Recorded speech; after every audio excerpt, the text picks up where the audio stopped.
So it's called a generational curse, but it's actually inherited bad habits. Yeah. Your father used to like alcohol, and for some reason you like booze, and you're making the same decisions Do he you makes. drink? Me? Yeah. No. Don't drink alcohol. Luckily not, Okay. yeah. I don't drink, I don't smoke. Inherited bad habits, what's called generational curses. And then the second one is spiritual warfare. And spiritual warfare for me is making bad decisions in a world that is constantly pushing you to make those bad decisions and fighting external using internal to achieve whatever you're trying to achieve.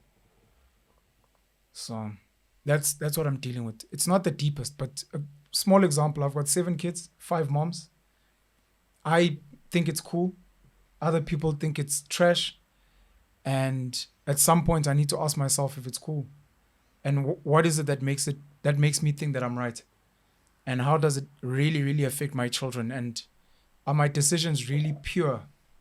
And are people happy? Am I happy? Am I seeing my kids the way I want? The question is why? Why am I lying to myself about this thing? Not to agree with the world, but to find peace within myself where I'm fully conscious of what I'm doing and I can explain it to the end. I saw a interview with Mike Tyson. Yeah. On exactly this, but it's a recent interview, so like a couple of weeks ago, and the interviewer asked him about his time in jail. So he said, peace. So the guy said, I don't understand. What does that mean? He said, I was at peace. I learned how to be at peace with myself. So he said, no, I can't resonate with what you're just saying. So he said, in the outside world, he had all these emotions and things and all these balls in the air that he had to keep up, and he has to have an appearance, he has to train a certain way, he has to defend the title, he has to appear this way when he's in public, and he can't be himself.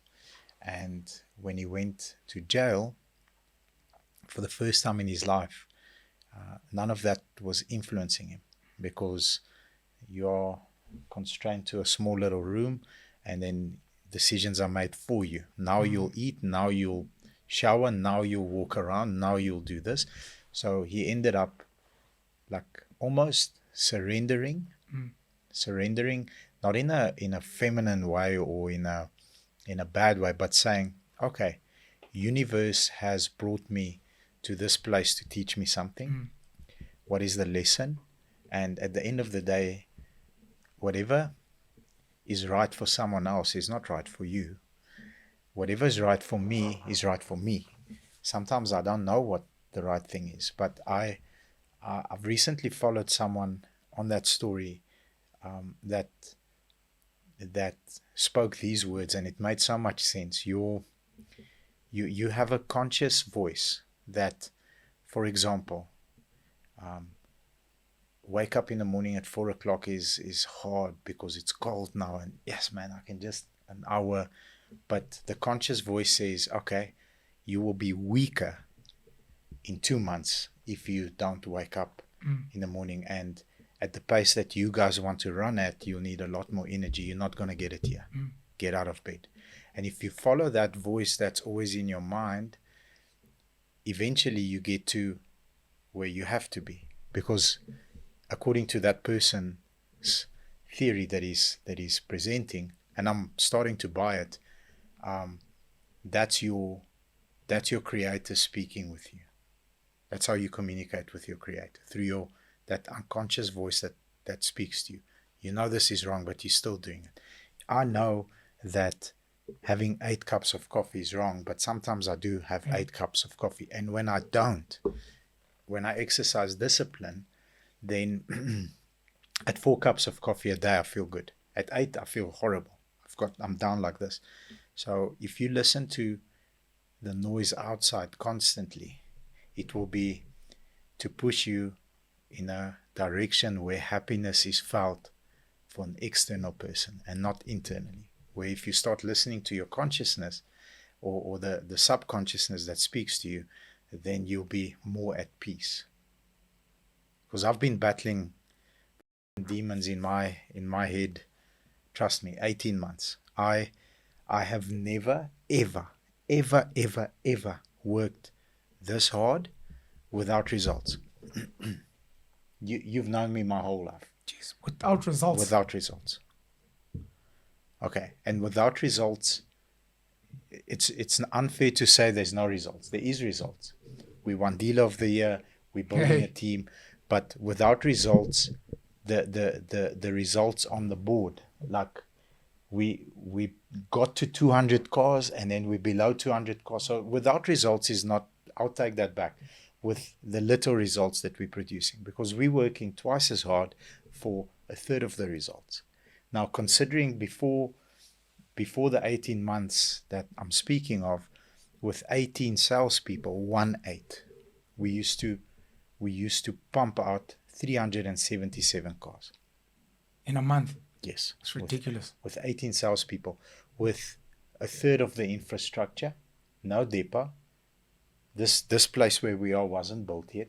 The internal battle for me is, okay, we're working a lot harder. We are in a much better position, meaning we have more stock, we have More staff, better infrastructure, a better training method, and we're not doing the 300 plus cars. We're above 200 most months. We are still profitable, but with the amount of push today, we should be a lot further along. So what does that mean?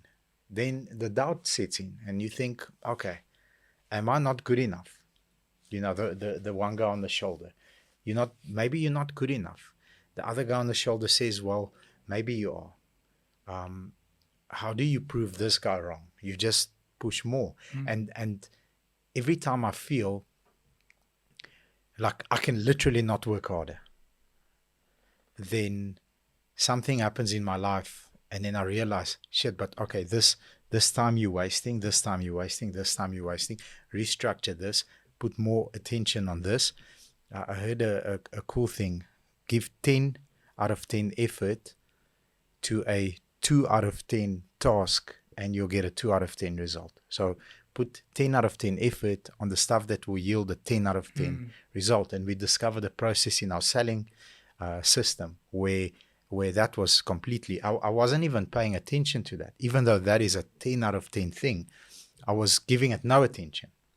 The moment I started giving it attention, I'm very happy to say today, as we sit here, is what's today, the 18th? I think it's the 18th of July. Yeah. We are running ahead of our record month by probably 3 or 4 cars by the end of today. By just refocusing the 10 out of 10 attention to the thing that can yield 10 out of 10 results. So internal battle, I know that I have to listen to my voice that speaks to me. I don't dream, so I can't say. You don't dream at all? I don't dream. I haven't had a dream since a child. Please carry on. I'll ask a question about that later. I don't understand. Everyone says, Vince always says he slays evil beings in his sleep. I'm like, I wish I slay evil beings in my sleep, but I don't dream. There is literally, I've got a process. Maybe my process is so slick that I know how to fall asleep. Or maybe we can prove today that you're actually not a real human.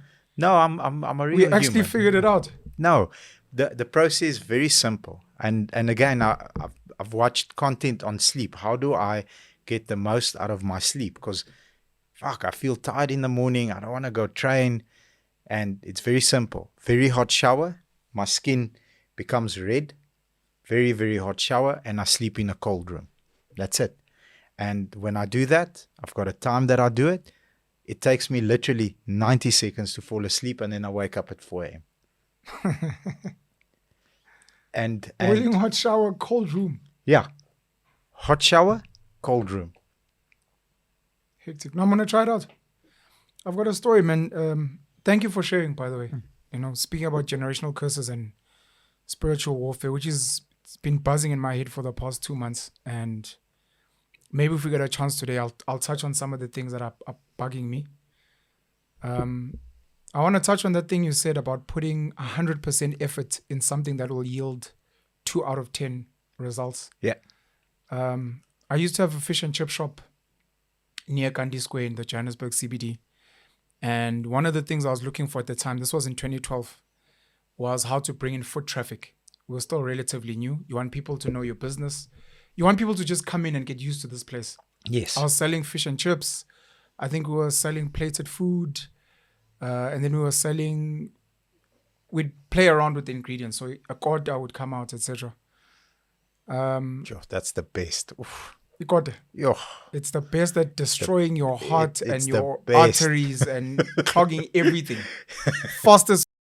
If I That's could another have way a to wish, fall asleep, by the way. I could have a wish. I want to have a quarter without the side effects. That would be my first wish. I promise you. One of the side effects is to pass out, by the way, during the day, though. So I decided to bring in fat cakes, amagwinya, in the morning. They used to stress me out a lot because on Sundays, we'd close on Sundays. On Sundays, I'd have to mix the dough for the gwinyas for the following morning myself. I had to learn. From scratch. Yeah. I had to learn, and sometimes the dough wouldn't rise. I'd literally have bad dreams about it the dough. and keep waking up to check. This is what's important. So we'd sell, let's say, 200 fat cakes in the morning. Yeah. That's at 1 rand each, as an example. That's 200 rand. That's nothing in terms of money. No. So the shop would be full of people coming to buy fat cakes, not buying whatever we're selling at 30 rand, 40 rand. Fat cakes. Fat cakes. Some of them they don't like the taste, etc. And we're putting in so much effort to a point where we could perfect it and sell 300, 400, 500. That's only 300, 400, 500 rand. It's nothing.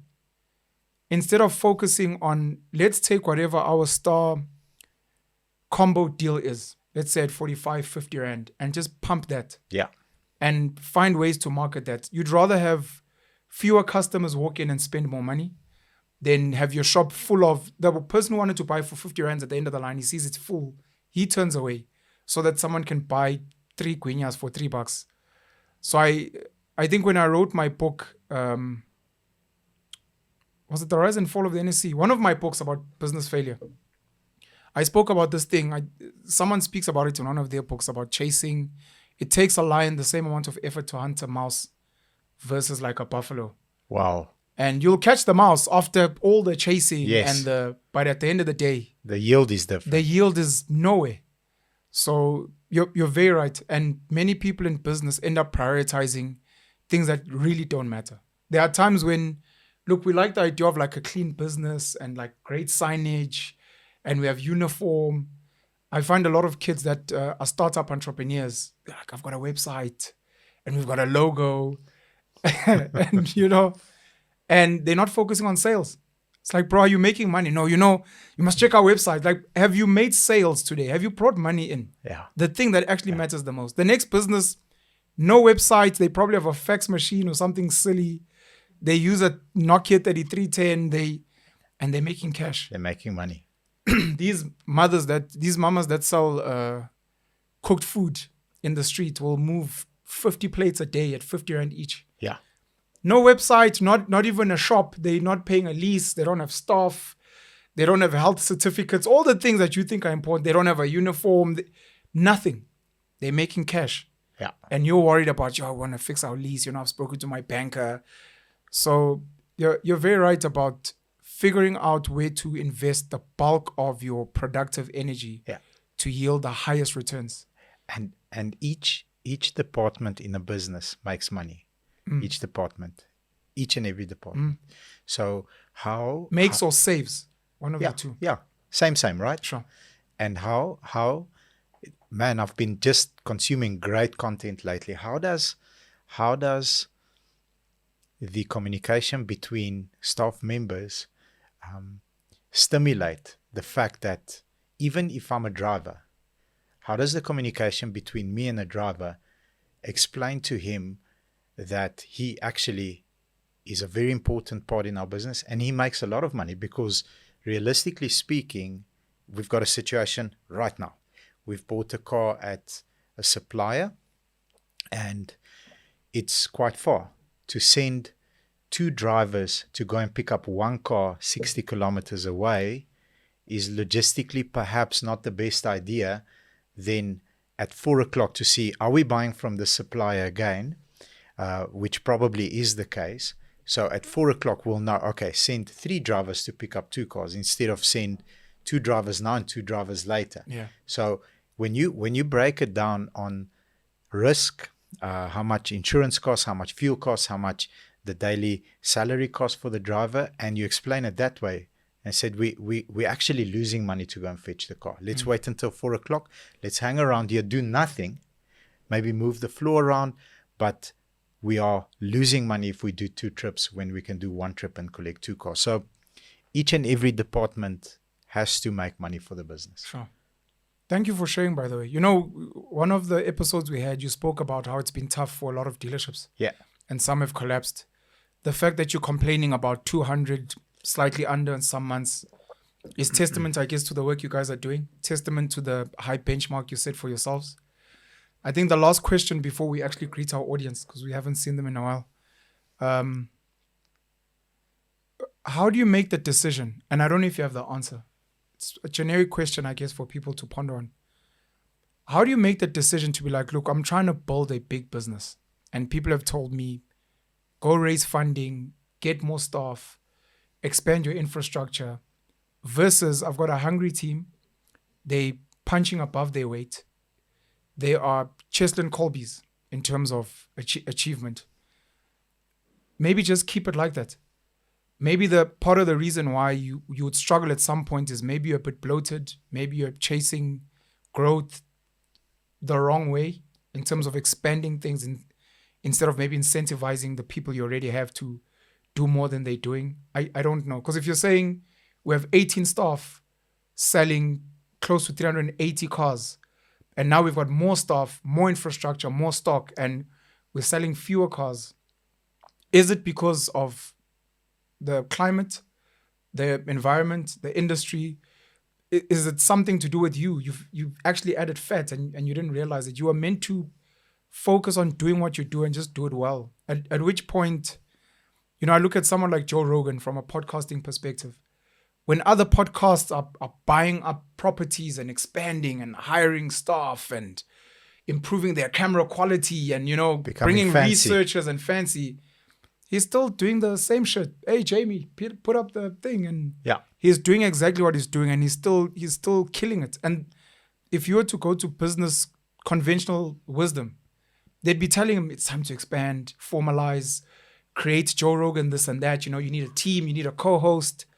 And he's not. And how do you, because the next person will do the same and fail. And someone's like, you should have invested in more stuff. Yeah. And how do you think people should go around deciding on how to move?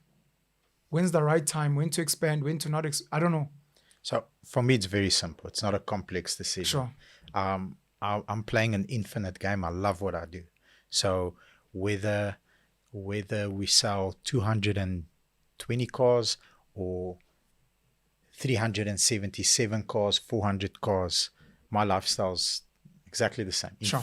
In fact, and this is my truth, when we sold the 377 cars, I still lived with my mom. Hey. Behind their house. That is the secret. In a 80 That's what you moved away from mom. If you had stayed with mommy, we'd be selling 500 cars now. Yeah. In a 80 square meter flat behind their house with my wife. We stayed there for 11 years. Sure. 80 square meters. Do you know how much 80 square meters is? Our studio is bigger than what our house used to be. So besides the point, so for me, infinite game. Sure. Like it will never end for me until I end. I put profit second to customer service, and being very inexperienced at growing a business at the pace that we grew for 2 years continuously put me back probably 2 years. So I'm going to expand. Being inexperienced at growing at such a fast pace has broken a lot of things in the company, which I think the next cycle, because there is a cycle and it's real, we've had 11, 10 interest rate hikes in a row, back to back to back to back to back, 10 rate hikes in a row. That's real. Our business is highly dependent on interest rate Sure. because it's payment sensitive. Sure. Me and Vince spoke the other night. There's projections of the rate going down even lower than what it was just after COVID by the end of 2025. And we said to each other, 500 cars. That's what we'll be selling. I've got, in my mind, I have 0% doubt in that, because when the 10 happened in a row, I wasn't ready for everything that was breaking. I wasn't ready for it. And me not being ready for it is the reason why the business numbers fell. Sure. So at a stage, I adjusted because they fell down to 140. The moment that I adjusted and I said, okay, hold on. These are the knobs that I have to get a grip on. Boom, we picked it up above 200 and we became very profitable again. We were very fat because once the growth happens so quickly, you just hire people. Sure. You've got warm bodies. So we need more drivers, hire drivers. Like, shit, come on, guys. I can't hire and fire and train. Hire drivers. More drivers meant more accidents. We had an instant where we had two very expensive vehicles, a Ford Ranger and it was a Tucson. They were on their way to be delivered. Because we hired the wrong drivers, they had an accident on the way to Bloemfontein with each other. They crashed into each other. Jeez. Do you remember that? They crashed into each other. So I'm like, what's going on? We had 21 insurance claims in a year. This year so far, we've had one. Jeez, that's crazy. It's July. The uncle and me sat and said, This is from the drivers. Yes. Kudos to the drivers. Yes. Yeah. Because now we hired properly. Yeah. So when a big expansion happens, I'm not justifying anything. This is my story. Sure. You asked me for the story. When the big expansion happened, I wasn't aware of everything that could break. And now I am. So when it happens again, we know where to play offense really, really hard. We know that well. And where to play defense. And when we play defense, we make sure that no one scores a goal here because we felt the pain of that goal going through.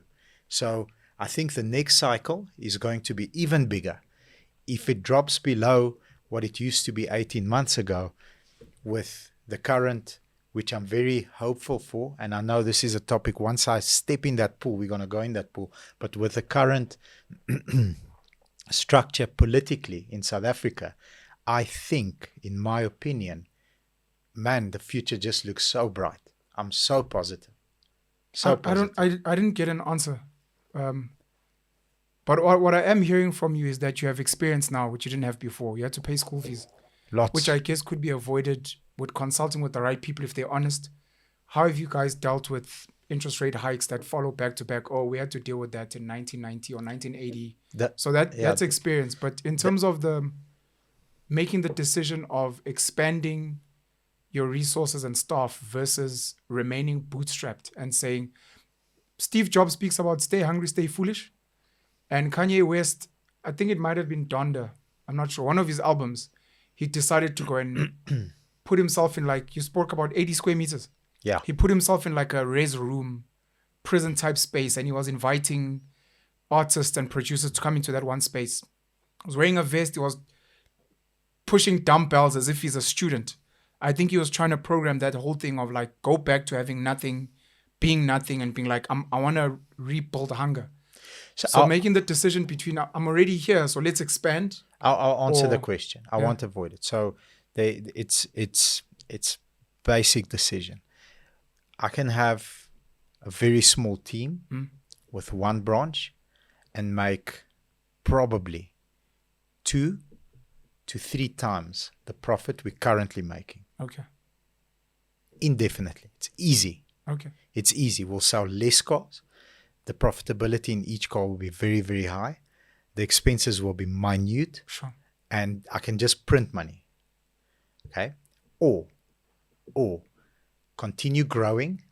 There's more opportunities for more people because that brings me joy.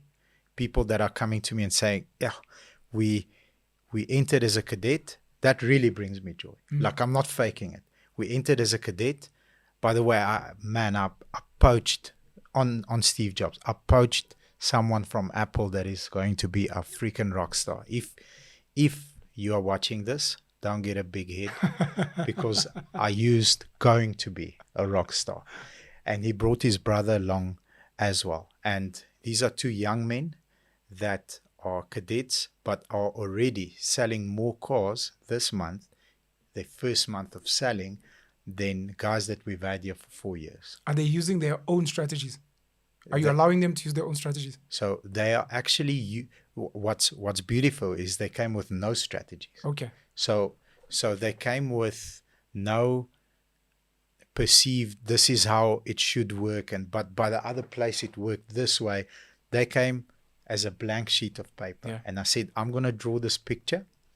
If you find it beautiful, and the strategy and the steps and the sequencing, if you find it beautiful, use it. Sure. The result is proven. Sure. And they bought into that. But that gives me joy. Can I do that at a very large scale? Historically speaking, to a degree, yes. And then for a while, no. But I want to find out, as I get older and wiser and more gray hair and more experience, can I go and do it even faster, even more productive, at a bigger scale going forward, irrelevant of profit? Because I want to put profit second. Profit, in my opinion, long term will 100x whatever I can get to with one branch, with bootstrapping, with limited staff, because that's where it will stay. It could potentially grow down to that if I make bad mistakes and bad moves, but the upside, the risk of the upside is so much bigger, not only for me, for the team. I want to put a movie recommendation for people that are watching. The Intern. One of my favorite actresses, Anne Hathaway, and one of my favorite actors, Robert De Niro, where this old retired man gets hired into like this new tech fashion company, because they're like, instead of hiring graduates that have been wasting their time getting drunk in varsity, let's find old people who are retired with experience. And so Anne Hathaway, who's young, created a tech startup, hires Robert De Niro with all this experience. And part of what happens in that movie, it's a romantic comedy. No, it's just a comedy, a bit of romance. Is this concept that she's growing too fast and they want to get her an established CEO. And she's like, just train me. And there's that whole thing of, when do you hire and expand? When do you keep what you have and then just try and invest in that? I was invited on a platform, Justify, Justice Shabalala, who used to film for myself and DJ Spoo. And he wanted to ask about some of my business failures. And I remember telling him that one of the things that I learned in my business failures is I cared a lot about people. And one of the lines that came out of there was me saying, if you are chasing money, you are running a business. If you are chasing developing people, you are running a non-profits organization. And maybe what we've kind of been discussing has been trying to find that balance. Yeah. At which point are you running an NPO versus a business? With the hope maybe at some point that, look, if I do well on the NPO, it will have a good impact on the business in the long run. I think it depends on the business. Yeah. Because with sales, there's KPIs. So with sales, there's input. Sure. So with input, it's a lot more defined. So there's no like sort of this. It's either or. If you give enough input, the output comes.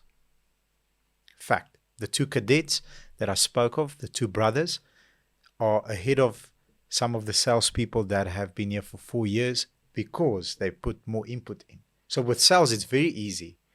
Where it becomes very difficult is if the person is a good person. I've got one guy that's a really good person at the moment. And I should have fired him 6 months ago. And I can't get it over my heart to fire him. And I know that I'm doing him a disjustice to be here. But I also know that he'll struggle for a long time if I fire him. So that's a demon that I'm currently battling with. And I can't put him in another department because he he needs to get out of this industry. This is not for him, but he's a good human. He's got people that rely on him. He's got people that depend on him, and he's a pure, good person. Yes. Anyways, let's start the show, guys. Welcome to Unapologetic with myself and Bobby Petkov. Okay. It's been a while, man. And We should do this on a couch, because the last couple of minutes should have been on a couch. Should have been a couch, yeah. And you can counsel me. I'll tell you all my problems. The We have a couch. The last time I think we sat with you guys was before the elections. Yes. And we had our predictions, and the elections became a mess. Today we have terms that people are learning about for the first time. Government of National Unity, a GNU.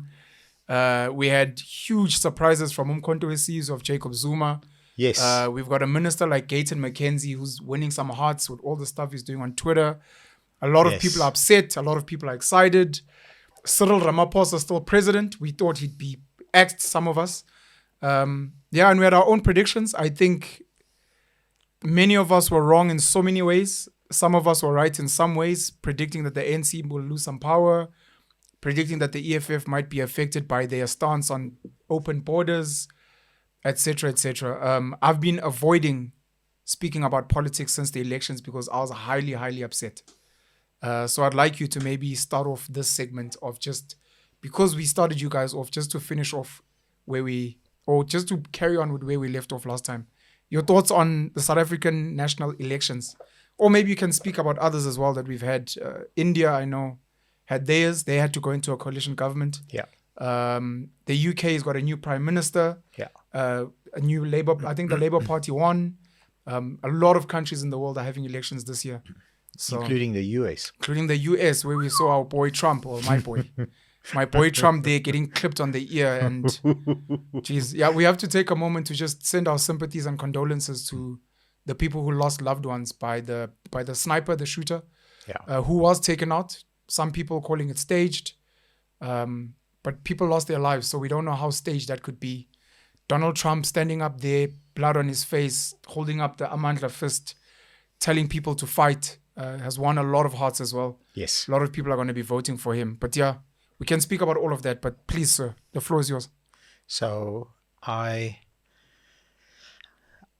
normally go because I'm very opinionated, and it gets me into a lot of cuck. Especially as a businessman, you're not allowed to have opinions. Yeah, it gets me into a lot of cuck. So I go to my safety place first, but my safety place was unavailable. Sure. So I thought, how much damage can I do? Like, let me just.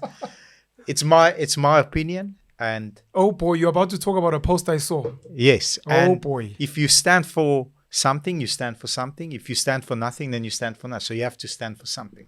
So I thought, okay, here's a 78-year-old man. Now I'm speaking to myself. First with my wife, then I'm speaking to myself. All right. So big time celebrity. Love him or hate him. It doesn't matter whether you left, right, upside down, whatever you are. Love him or hate him. 78-year-old man. Multi-billionaire. Father, grandfather, has a family that loves him and wants to spend time with him. Did you see this morning's post of his granddaughter? I was driving. Let me say this. I was at a robot. at a red light. He wasn't driving. That's wrong. Don't do that at home. I was at a red light, and then I opened Instagram and I saw the post where his granddaughter said, and like literally at 4:30 a.m. when I left my home, I had tears in my eyes. I'm like, I want to be a grandpa like him one day. Like, that's such a win. And she was speaking to a crowd, and she said, I heard that they almost shot my grandpa, and they've done all these things to him, and he's still standing. Like, grandpa, I love you.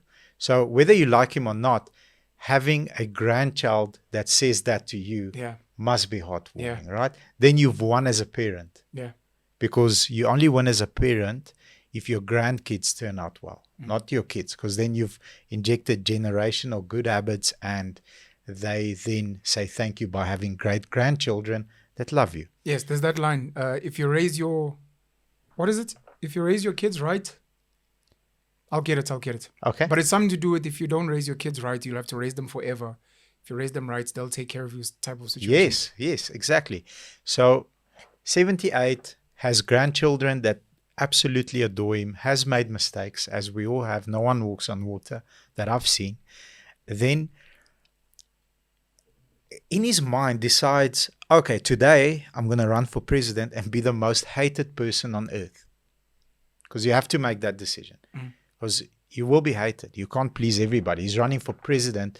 He's not selling ice cream. Yeah. Would I do that if I was a multi-billionaire with a family that loves me, have homes all over the country? Would I do that? Multi-billionaire. Take on that responsibility. And then I thought, okay, why would he make that decision consciously? Maybe, and I'm thinking out loud as I'm typing, and I don't think that, I thought maybe 5 people will see it, but thousands of people saw it and commented, and it created a thing. But anyway, why would he decide to go and take up office and become a politician? Why did he do so well in business? Okay, I think he did well in business because he looks at a company way differently to the way other people look at it and say, okay, I can do this better. I shift this, I move here, I do 1, 2, 3, 4, and this is how the company runs. Boom, successful. So everything he touched, almost everything, he had failures along the way, turned into gold. So I see the way that the government works currently. I can do it better. I'll run for president because I love my country, I love my people, and I want to make a difference. Or is it a power thing? Because now that I've got all this money, maybe what I desire is power. But if it's power, in my opinion, it's my personal opinion, and someone shoots at me, I'm not going to go up and say fight after they've tried to do so many things to him. Sure. So it was a weird moment for me. And I've got lots of respect on the way that he handled himself. And we live in a world where 50 Cent even put his face on the cover of an album, and he sang "Many Men Wish Death Upon Me." I'm like, what a awesome time to be alive. What do you think of it? I know you like Trump as well. There was something I was thinking. Oh, I wanted to fix the quote. If you raise your children right, you get to be a grandparent. But if you don't raise your children right, then you have to raise your grandchildren as well. Oh, Something along those lines. oh, just There high level. are certain global leaders that have reminded some of us what a leader is supposed to be. For me, at least, we do not have to agree with them. Donald Trump called Africa a shithole. Yes, he did. He did. Some people argue that he's racist. I don't think he's ever shown racism, to be honest. But there's a very true quote that someone gave that said, not all people who support Trump are racist, but it just so happens that almost all racists support Trump. Something along those lines. Okay. So there are people that argue that he might have like racist undertones, etc. Trump is passionate about America. Yeah. True believer. Make America great again. True believer. Which could inflame some people because America was great during slavery and oppressing others. But it's like, we want to win. One of my favorite videos of his, along with my brother, is one where this was when he was still running for president the first time. First time, before he won. Yeah, before he won. When he was like, we're going to win so much, you guys are going to get tired of winning. Like, no, Mr. President, it's too much winning. I was like, this guy's crazy. Look, American politics is very much performative. Most politics, it's just maybe in other countries it's better hidden. Yeah. But it's very much performance and acting. And the tech millionaires and billionaires call politicians bad actors. It's a term they call them. Because they are funded by people that have agendas to go and ensure that their agendas, and they're out there giving speeches, what we want for this country is, and you're like, shut up, you're a bad actor. But Trump is passionate about America. He wants America to win to a point where issues we've seen in South Africa, we've got an illegal immigrant situation. Put up a wall, Mexico will pay for it. You're like, who the hell is this guy? We will make the American economy the best in the world. We've kind of dropped the ball. Look, China's making us look like losers. Yeah. A trade war comes up, which some people don't like. And it's like, but this is what it takes to win. And this same president who's passionate about America, wants to make America great, somehow is able to go and sit with the sheikhs in Saudi and get liked. Somehow gets to sit with Vladimir Putin and is I get liked. Gets to sit with Kim Jong-un in And North get liked. Korea and is liked. And it might be people who are like, look, we understand that you love your people. We also love our people. Putin is one of those. True believer, The yeah. Kim family are those type of leaders. The sheikhs in Saudi Absolutely. Arabia and those places are those type of leaders. We lack that in other places. So it was refreshing watching him, and you almost wished you had leaders like him. We've got a president in this country who is too diplomatic to a point where he tries to please everyone and ends up pleasing no one. Instead of being like, everywhere he goes, the United Nations, the World Economic Forum, meeting with other leaders, whether it's Trump, Biden, Putin, if you're calling us, how does this benefit South Africans? Or how does this benefit Africans? And if it's not, then we're not interested.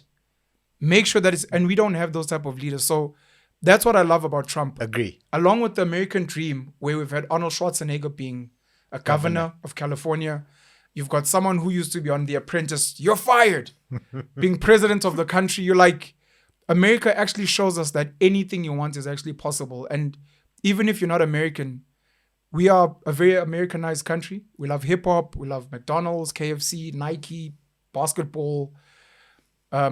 It's a reminder that in this world, if you really, really want something, you can achieve it. So Trump represents the American dream, which is meant to be the dream of any human being out there. So that's what I like about him, even though he may not be what's best for Africa. Yeah. So those are my thoughts. And with the whole, like I said, with the whole attempted assassination, I, like many others, initially thought it was staged. I'm like, Trump is trying to make it seem like he's a potential martyr. But then the killer was sniped and killed. There were issues around the Secret Service not doing their job, because they should have been able to pick that out. Some people in the crowd pointed this guy out. Like 26 minutes, if I'm not mistaken. Jeez. Before we pulled the trigger. Yeah. People died. Someone somewhere, heads must roll. Then there's rumors, of course, that maybe people like Biden, Clinton, Hillary Clinton might be involved. But those are obviously conspiracy theories of people that don't like Trump. Trump represents a type of politician that the world is yearning for, but it seems the people that run the world are blocking. We've got leaders. Andrew Tate is one of them. Trump is one. There's like a shift in the world of people wanting more honest leaders, and the old leaders who are still lying to people and pushing propaganda, etc., are still leading, sadly.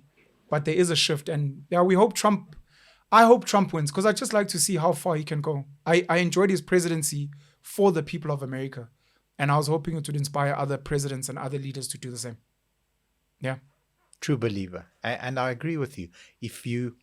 If you watch it, not that he does many, but I've watched every single Putin interview. Yeah. Every single one of them. That's available in English. Sure. And he's unapologetic. He's not shy. He wants the best for Russian people. He says it on camera. Mm-hmm. Whatever he does is with the best intention. Now, does it get muddy and conspiracies and but and this, and he's the richest man because he stole? He wants the best for the Russian people. Yes. And recently, Tucker Carlson interviewed him. So I was very excited to watch that interview. And shout out to Tucker Carlson, man. He's a beast. He's sat with a lot of really great people. There's also Bukele. What's this guy's name? Anyway, sorry. And before the interview, it was very interesting and in good taste the way that he did it. I don't want to live in Russia. I'm not a Putin fan. I don't want to promote Russia, but what I do know is when I left to go to the airport, in our subways, there were homeless people. There were people that were peeing next to the road. There were people that were using drugs visibly. You could see them. There were people that were living in tents next to the road. And when I landed in Moscow, there was none of that. It was clean. It was well lit. Everything worked. Yeah. And it was pleasant to be there. So, yeah. Oh, I thought you were going to speak about that interview. I know the interview was awesome. Jeez, I don't want us to speak about American politics. I wanted to mention this guy. I just can't get his name now. He's one of the leaders of one of these countries. I even forget, but people look it up. He managed to eradicate drug dealing cartels, gangs. Was it not Panama? He might be the leader of Panama. It might be. Let me get his name, because it's important for people lock to know. Everybody up. He's a hero for people that don't know. Republican, no, man. I'll get it later. I don't want to be distracted. But these are some of the issues that we have. You speak about homeless people, drugs. We've got that in South Africa. It's some of the things that we raise when politicians speak. You've got at the ICJ, people going to debate Israel and Palestine. You've got Cyril Ramaphosa and other leaders going to try and broker peace between Ukraine and Russia. And you're like, we have got issues at home. And you guys don't even show up to these areas. Yes. So I wanted to hear your thoughts on the South African election. Sorry. So before we get carried away. So on that, the way that the shift has happened, I feel that will become more encouraged. I'm very curious to see, now that all the cabinet seats have been announced and the people are sitting in them, is there going to be someone, maybe it's Gator McKenzie, we don't know, but is there going to be someone that says, no, I disagree, we should do it this way. I disagree, we should do it this way, and take a firm stand on serious matters. Why should we go and try and broker a peace deal between Ukraine and Russia? What is the outcome for South Africa even if we're successful, which we'll never be, because the layers are so deep there, they'll never be successful. But even if they are, what is the positive outcome on South Africa? So perhaps this next cycle that we find ourselves in will produce a leader that's a true believer. What did you think of our elections? Were you surprised by the results? When I saw the ANC losing position as quickly as they lost position, I thought maybe potentially unrest. Big ups on the way that was handled. The news was given swiftly. It was updated. It was non-biased. It was fair. Everybody was a little bit weary. We even had people the week prior to the elections that said, we don't want to buy, and across all cultures, very interesting.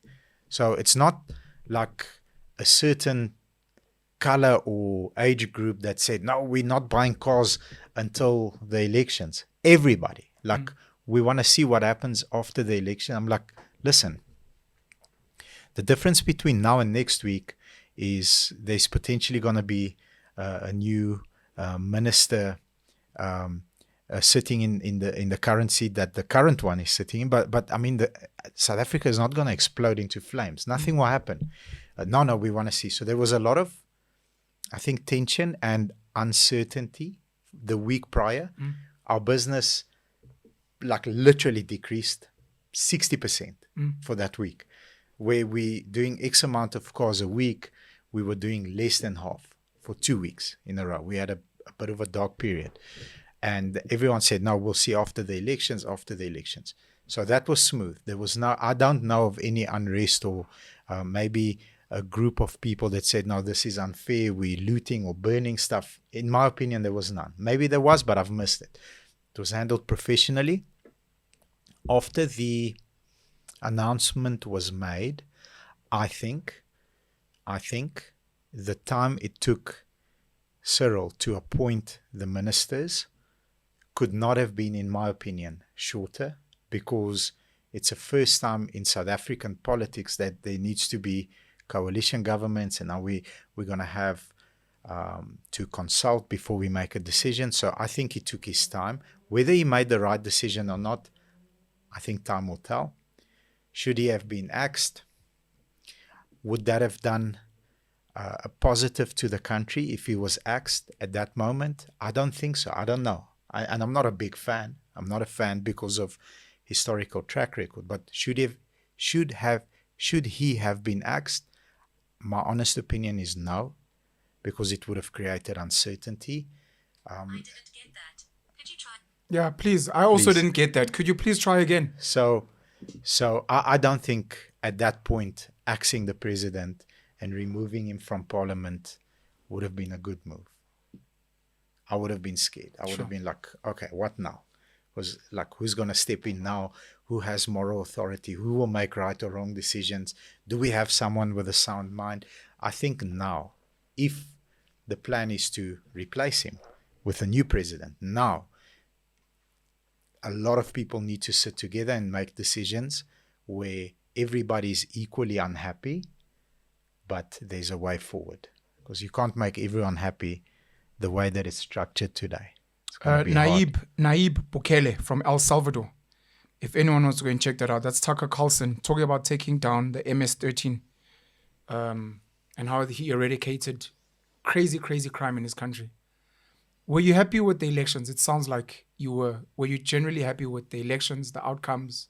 ANC losing power, DA relatively stable, MK coming in at 14.6, EFF not growing, Gayton McKenzie doing well, Herman Mashaba's Action SA coming in, Freedom Front doing sort of similar, IFP doing a slightly better. I'm happy, hand on heart. I'm really happy.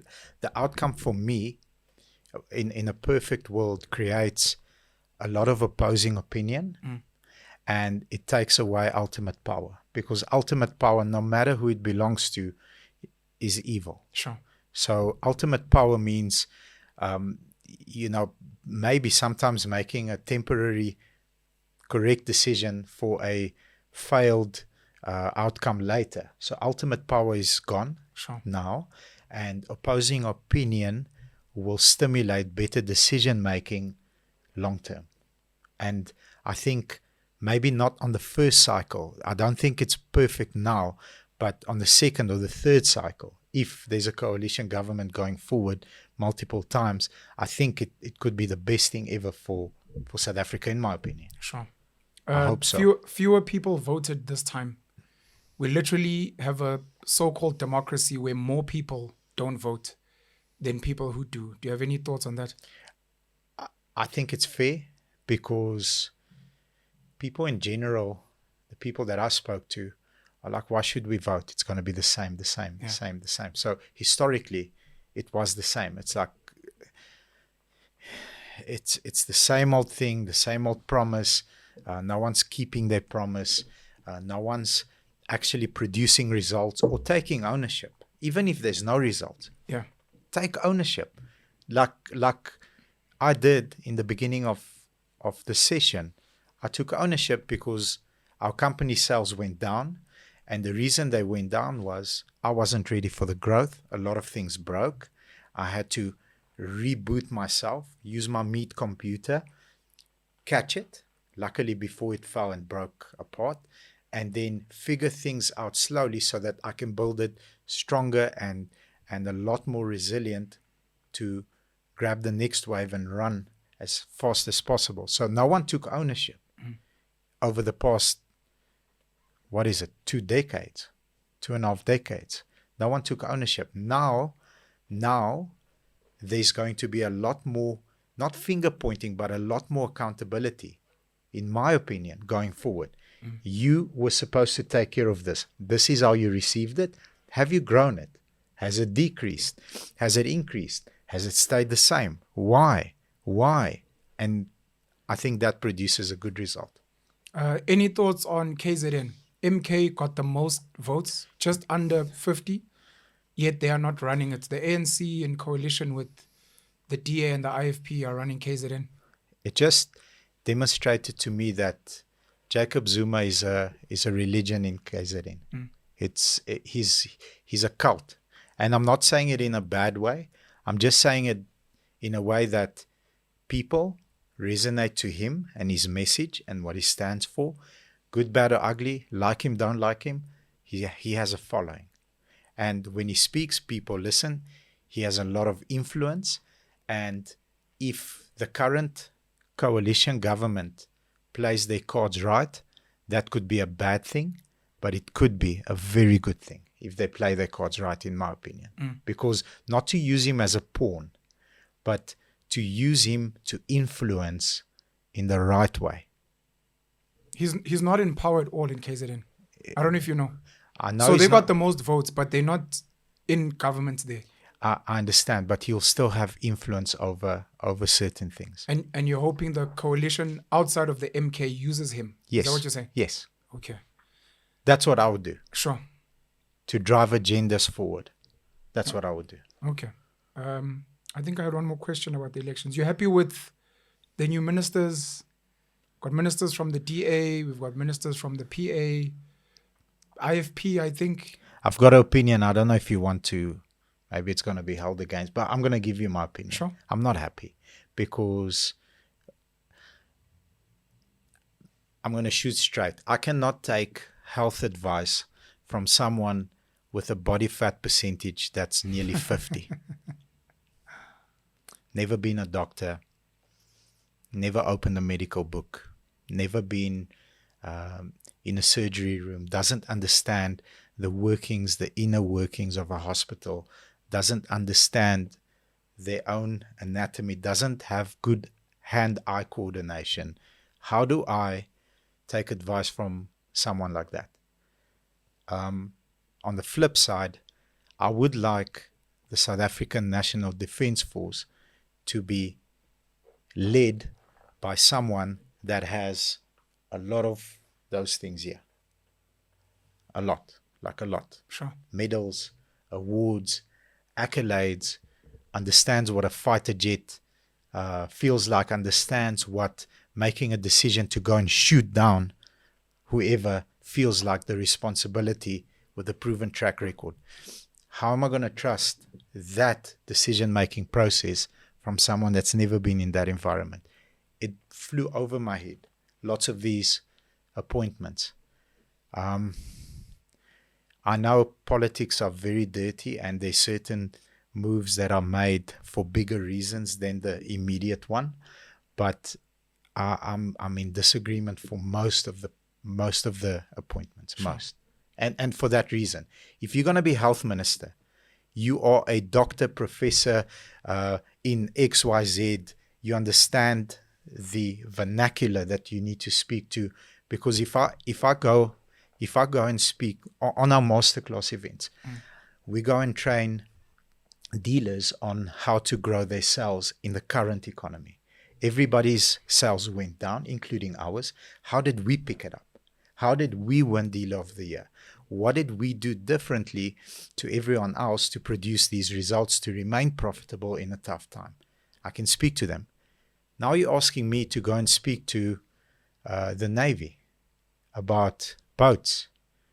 I can't even swim properly. Sure. Like literally I can't. In a swimming pool, I'll be okay from the middle to, either corner. But how do I go and speak to people from the Navy? Number one. Number two, in your core, I know in your core, you cannot stand proud and address those people because they're not your people. You understand what I'm saying? That's not your tribe. Yeah. That's not my tribe. Dealers are my tribe. I can stand proud and say, guys, I know what it's like when a customer says to you, I like the car, love your service, but I need to speak to my wife. I know the pain you feel in your balls when a customer kicks you there. I know, I feel it every day. And this is what it actually means, and I can relate. But when you're 50% body fat and you are the Minister of Health and you want to talk to me about health, who has better health than you, kind of hard to listen to you. If I listen to you, I might end up 50% body fat. I don't want to be 50% body fat. Sorry, that was a rant. So you prefer politicians who are skilled in their department? 100%. 100%. Especially ministers. Sure. So the minister of... Dr. Aaron Motsoaledi at least has gone back. He's a medical doctor. He's gone back to health. Angie Motshekga moves from education. She's gone to defense. Could debate. You've got Gayton McKenzie, sports, arts and culture. He's a bit overweight. He started running now, but again, we don't know him as an athlete or as an artist, and we can go on and on with others as well. Will they be able to connect with the tribe that they're going to be growing? Do they speak to the people in the industry, or are they just meant to manage at the top and not necessarily?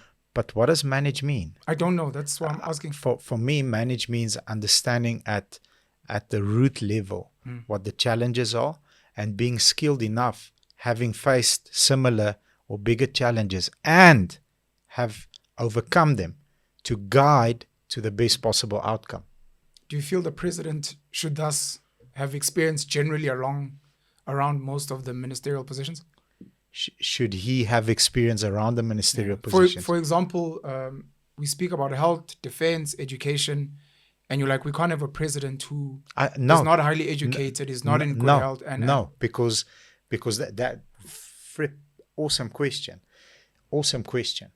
If you have the right driver in the right seat, in the right car, headed in the right direction, then your function as the president is different. It's different. It's not to do someone's job. It's to come in and say... But doesn't it apply to ministers as well? Yes. But if you have They the wrong are presidents of the department. They don't have to work in the department. No. Why are you discounting the presidents but you want the ministers to qualify? So president is head.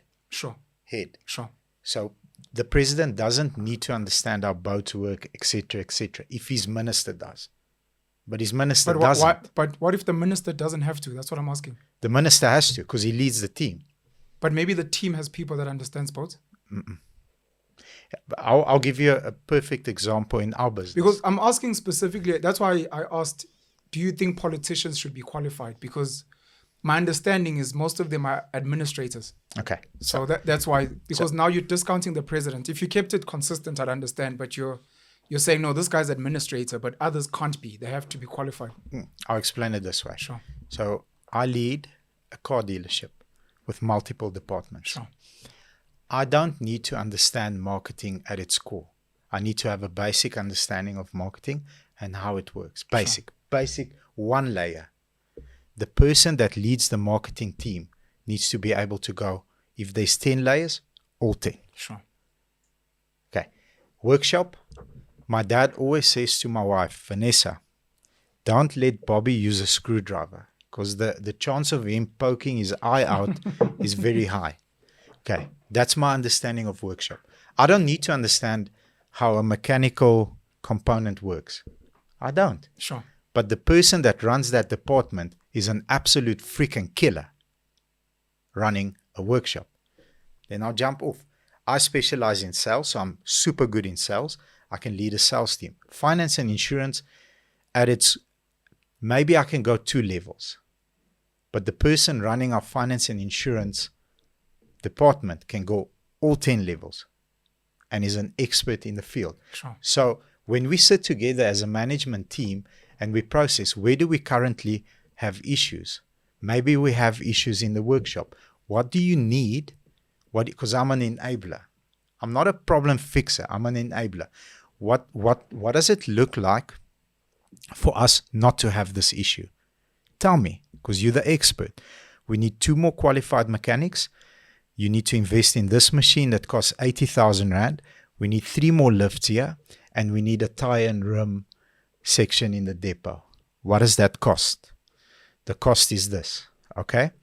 Will we save money or make money long term? We make money because XYZ. Okay? Then I know information he doesn't, because I speak to the accountants. And I'm not the best accountant. Spreadsheets, remember? Spreadsheets make me seasick. I know, give me 10 minutes. Karina, this is what they're presenting to me. I'm for this. Can we do this now? Bobby, we can. This we can do now. Thank you very much. Do it. I don't need to understand the workshop. The person that runs the workshop needs to give me the correct information. Then I take information that he doesn't have and make the decision based on info I have at the moment. I don't need to know how to run a workshop. So if you structure the government or the ministers in that way, obviously it's a lot more complex than a car dealership. I think the success rate goes up. Sure. No, I'm not going to debate you on that, but I think it's definitions and people deciding what's more important. From what you're saying, I wish you could have also held the president to account to the same level. They don't have to be that deep, but just to have an understanding. I think those are all my questions, and I think it's my turn to give my opinion. And you're going to be sort of breaking my silence, and I'm going to try to not get too emotional. I was highly disappointed by our elections in South Africa, to a point where I think even being South African is something I'm second guessing right now. I'm not feeling very patriotic at this moment.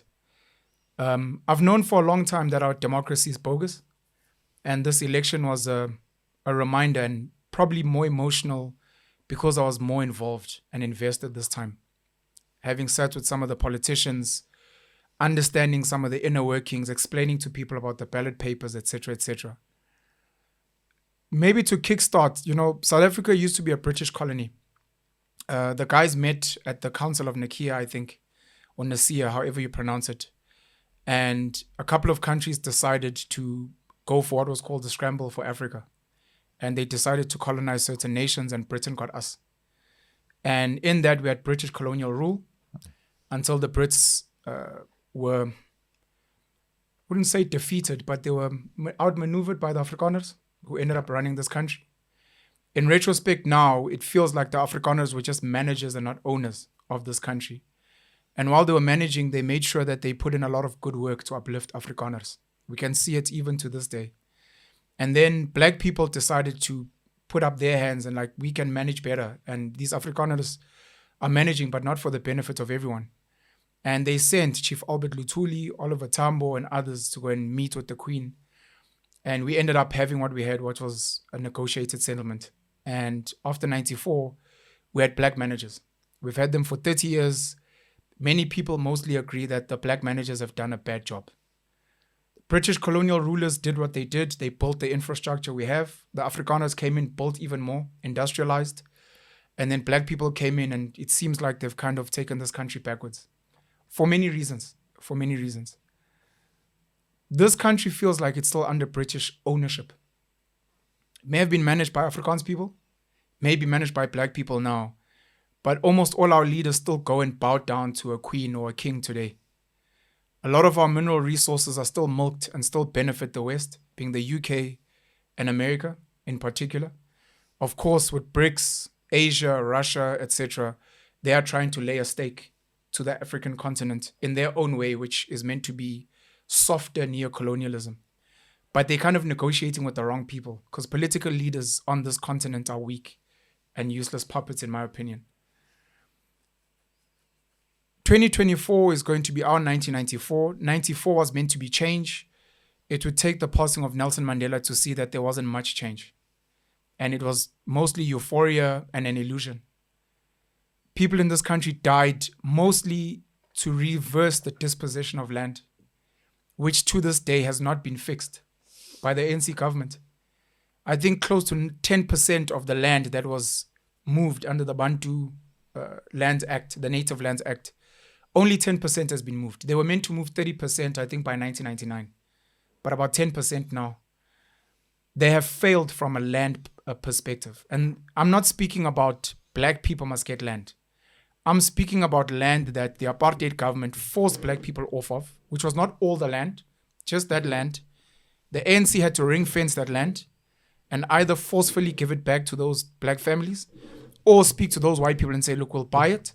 Or say to these white people, look, that land is not yours. You can stay on it for now and you can either lease it or we'll give you a period. That has never been done. So they have failed dismally just on that. Black people did not fight and die and go and learn guerrilla warfare to vote. That was how South Africans were hoodwinked, black South Africans at least, hoodwinked into celebrating 1994. Mandela came in, and with him, there were negotiations of crumbs to keep black people quiet. That involves now RTP houses, social welfare, free education, and all these other things that black people have today, including grants. And for many people, that was seen as a win. In return for manufacturing those crumbs, the people that negotiated set up something called BEE with the white people that were owning the country and managing it, which is British colonial rule and the Afrikaner government, to come and be like, look, let's set up this BEE thing so that you guys can eat. Because we know that's what you guys want. And we can't give it to everyone. It just doesn't work. We can't all be rich. It doesn't work like that. I guess the guys bought into it. We've got BEE today. It became triple BEE. And again, in retrospect, we realize we were hoodwinked and it was a failure. Small successes in employment equity. Many black people have jobs they wouldn't have gotten. Many black people have funding, which they wouldn't have gotten. We appreciate it. But it is not anywhere close to a level that would fundamentally transform this country for the better. Fast forward to today, or this year at least, 2024. We have an election, and I wasn't expecting much because I must be honest. I almost didn't want to vote, but I I think I got sucked into the hype. And we spoke, I did interviews, etc. I was hoping for some level of fairness and transparency. Just fairness and transparency. I know the system is rigged. I believe our country is owned by big business, most of which is not South African. And most South Africans are either handpicked to run certain industries. I could argue that Johan Rupert is a manager of certain wealth on behalf of Europe and investors that are not based here. I could argue the same about Christo Visa. I could argue the same about Patrice Motsepe, that these guys are wealthy and they're great, but at any given time, if they were to disrupt proper European wealth and American wealth, something tragic would happen to them. So they kind of have to play ball, in my opinion. And the Oppenheimers, of course, they're very big, especially with Anglo-American, which is one of the fathers that built South Africa. When we speak about J.P. Morgan and Andrew Carnegie in America and J.D. Rockefeller, the Oppenheimers are that. They even built the political system apparently in South Africa. When we go vote, number one, we do not have a quorum to say of the 40 million people that are meant to vote, at least 50% must vote for it to be legit democracy. When you've got under 20 million people voting and you call it a democracy and we celebrate, you are lying to everyone, number one. And this has been happening and it's okay. Number two, when the people that are voting that you call a democratic vote do not understand what they are doing, again, you are lying. There were people, many that arrived on the day and didn't know what the 3 ballot papers were. The IEC, with over 2 billion rand in funding, failed to educate voters on the 3 ballot papers. People like myself who are not given 5 rand by the IEC or a political party or some rich person to say, Pen, here's 50 bucks, please go. No one gave me money. We went out of our own to go and educate people on TikTok, on YouTube, to be like, guys, just so that you know what you're doing. Yeah. People didn't know what they were doing. They were just putting crosses next to anything. People don't know what elections mean. And people vote not understanding the gravity of their decision. So I vote ANC. You like Ramaphosa? No, I just want a grant. But then someone else interprets it as 40% of South Africans say Ramaphosa must keep going. It's like, no, that's not what they voted for. Yeah. They voted for whatever else. They voted because their aunt is an ANC member and works for municipality. They voted because their brother is a tenderpreneur and got attended through the ANC. They didn't vote because they like Cyril or Fikile Mbalula or anyone else, Pravin Gordhan. It's a very good point. So it speaks to the political illiteracy and it also speaks to this rubbish voting system that we have. And it's not South African, it's global. It's rubbish. That Bobby has certain views on healthcare, different views on sports, different views on the economy, but then is as intelligent, as diverse, as much tax as he pays, is forced to put a cross like a little creche child on one party, which means if you choose this party, you hate everyone else, which is nonsense. And it's actually disrespectful to human beings that have a bit of a brain. But we're here now until whoever runs the world decides on another model. And in that voting in South Africa, at least, the ANC was sent a message by the people that did decide to vote. Yeah. From 57.5% to 40.1%. It's over 17% drop. It's huge. The idea that the ANC was peaceful, and I hear a lot of people saying it, and I think it's mainstream media propaganda. To be honest, I almost want to say, like, the ANC had no choice. How do you get angry after 17% drop said, F you? Everyone is meant to vacate, not just Cyril. They're meant to, out of some level of integrity, self-respect. Maybe not even integrity. You're a politician. You're rotten anyways. You're fraud. But just out of some level of self-respect to be like, hey, bro, I was working for this company. I joined Bobby at Mit-Mak.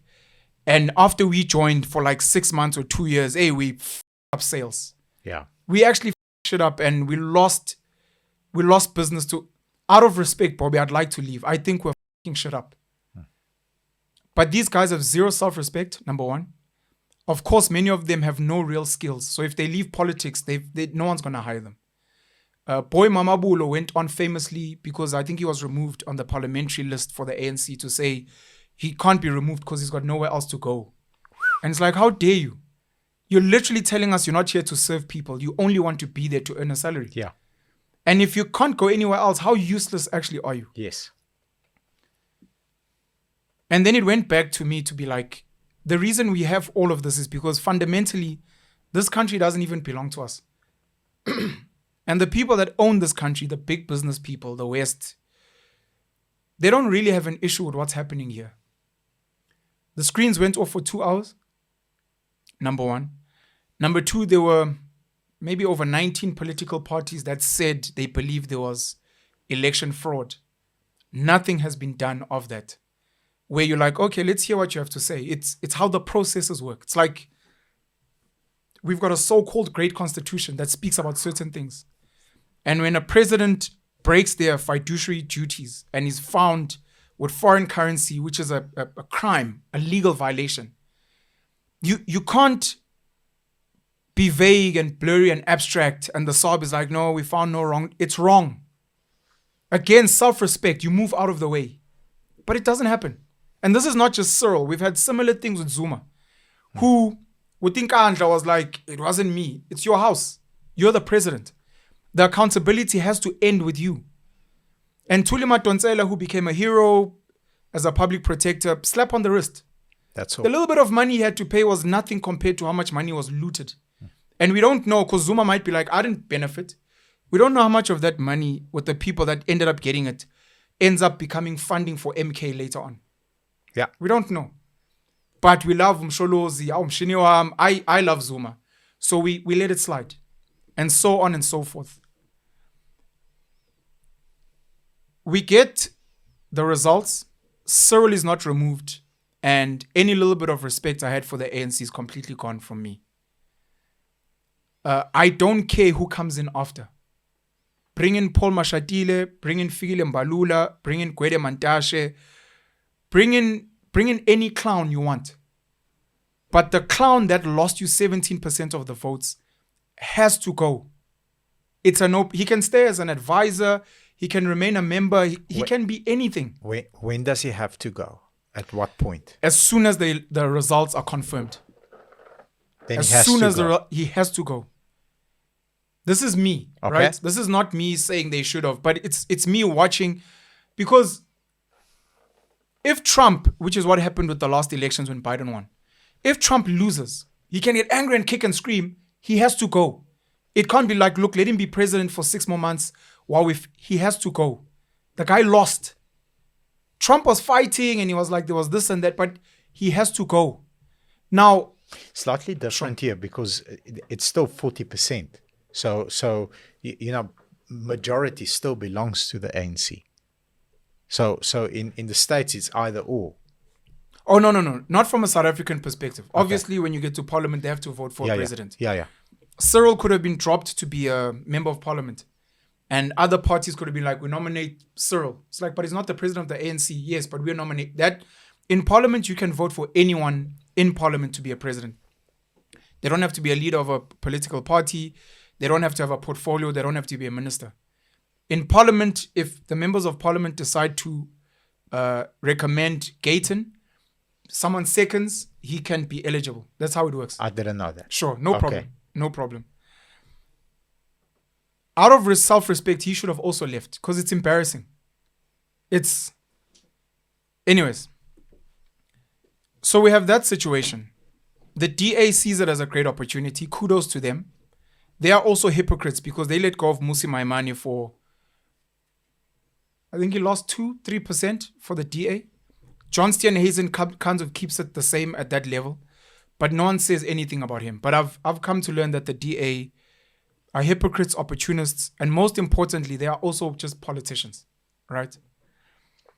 They see an opportunity, and kudos to Helen Zille. She's been doing phenomenally well with the whole negotiating and hitting the ANC where they are weak, to a point where even with the Government of National Unity report, the ANC clumsily, which is now proven, they don't read these things and they don't understand them. Where they want to negotiate certain things, it's like, that's not what we agreed on. And at any given time, the DA can actually get rid of Cyril if they want. If they want. If they want. It's there in the document. They've got their loopholes that the ANC didn't close. But I've got a question on that. Go for it. If just came to me now. If you are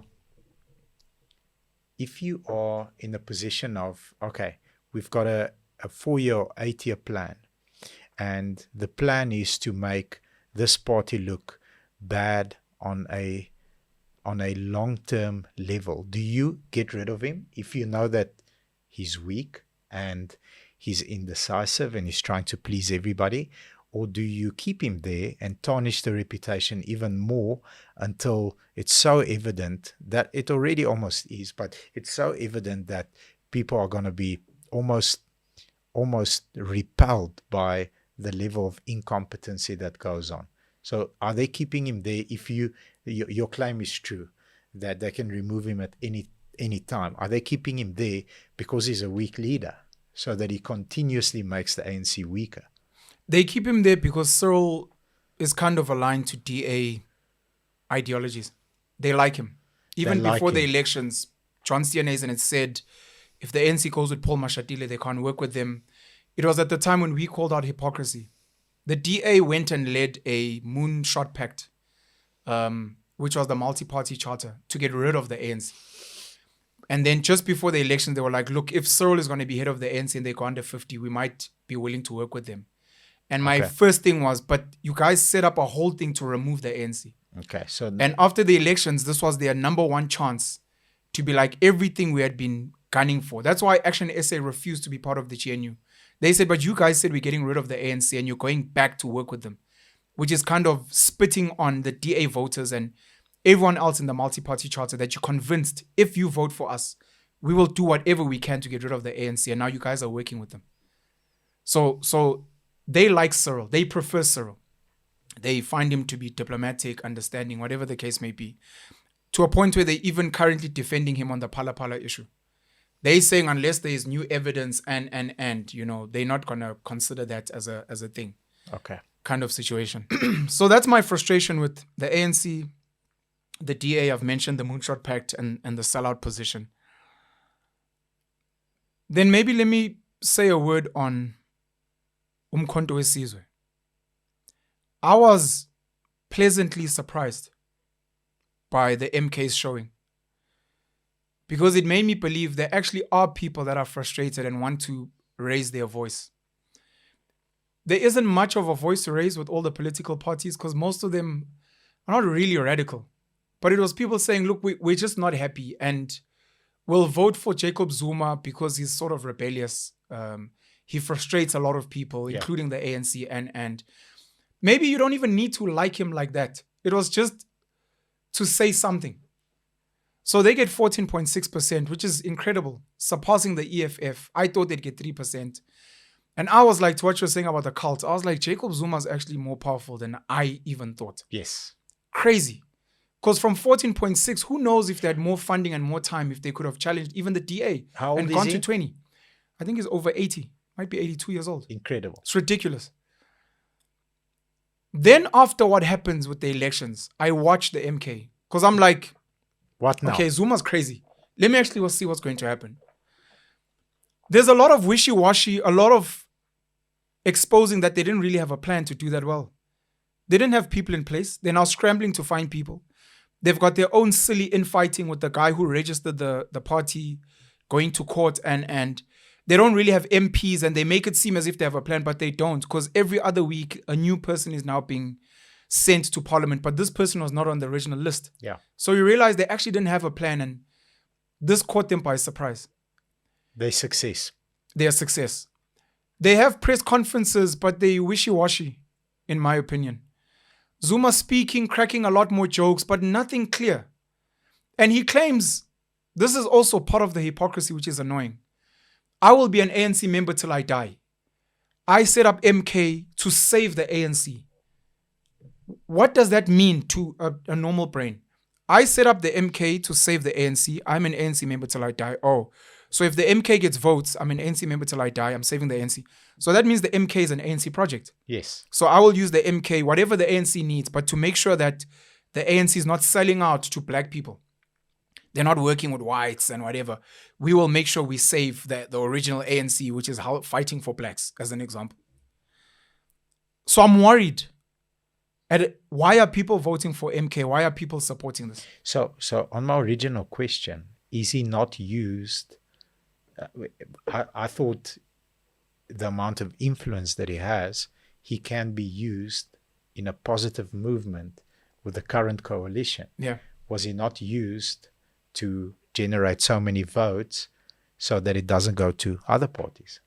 So it was a fear, and I almost feel like it's almost a reality now. Jacob Zuma was never planning to hurt the ANC at all. As much as he's had a disciplinary hearing, or this rubbish disciplinary hearing they have for him.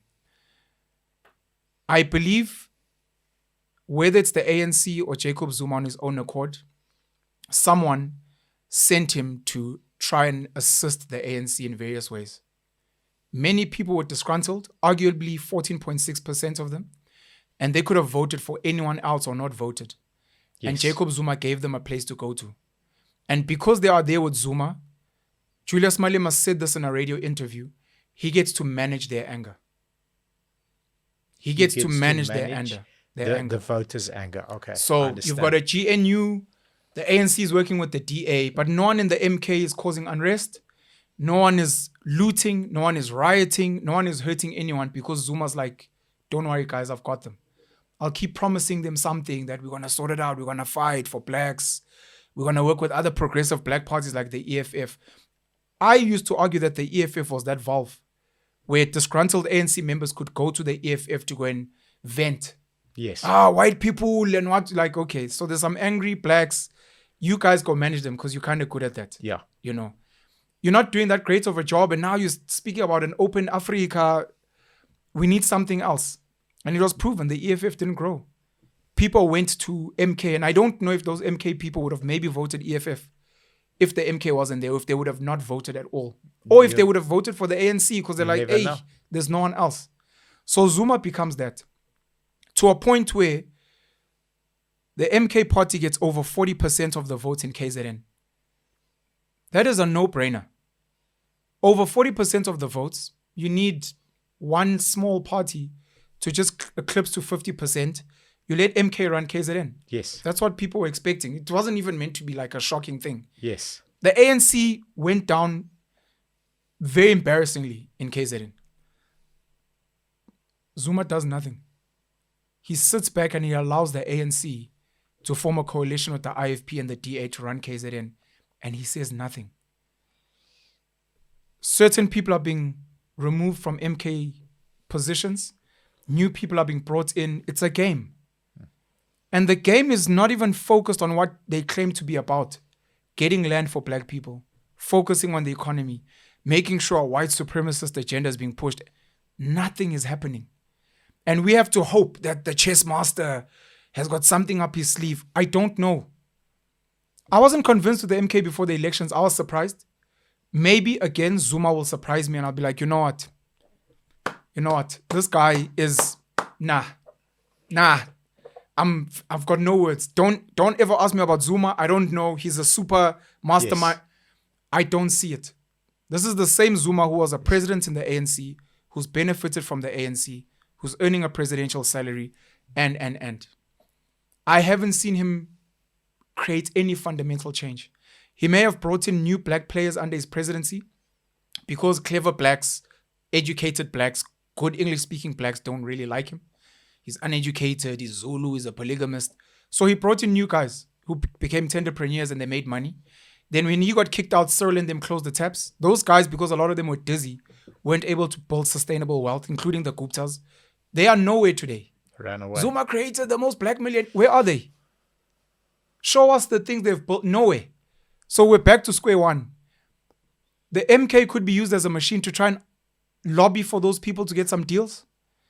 But it's all sad and pathetic to me. And I don't know what it would take for me to vote again. I think maybe just for vibes and for fun. The political system has really broken my heart because I think it's so fundamentally and even outside of potential electioneering fraud, I don't think our electoral system is puts South Africans first. And I'm not talking about black people. I'm talking about all South Africans. I'm talking about a 25-year-old white girl who would actually like safety, who would actually like to not have to have taxes strangle her, who would like to be able to work hard and yield the benefits. I don't think this government cares. Doesn't matter whether it's DA, ANC, I don't care. We're watching the game now and there are people that are constantly creating political content and kudos to them. But I'm hurt. And I'm almost going back to where I was last year and before this whole election thing, because I had to take a moment before I started sitting with politicians to decide, do I want to sit with these clowns or not? I apologize for calling them clowns. I just mean as a term, which I did. And, I half regret, but it's okay. It was a good experience. The reason I was trying to spend more time with the guys at AfriForum, the reason I was visiting places like Orania, the reason I was doing more research into Gift of the Givers and spending more time with certain people is because I realized that all of this other shit is just noise and it's a waste of time and it's a distraction. What we should be focusing on is getting people to acquire skills and to put in work. So that whether we're owned by the British, whether we're owned by the Chinese, the Russians, the Americans, we have got South Africans who are like, I'm highly educated, I'm very knowledgeable, I can build things, I can create things, I can solve problems. I might be underpaid in this country, we might be a communist, it doesn't matter, but I have got skills and I'm educated. If I go to any other country, I'm a commodity. Yeah. And now the only thing that's lacking is maybe I need access to land, access to funding, and access to markets.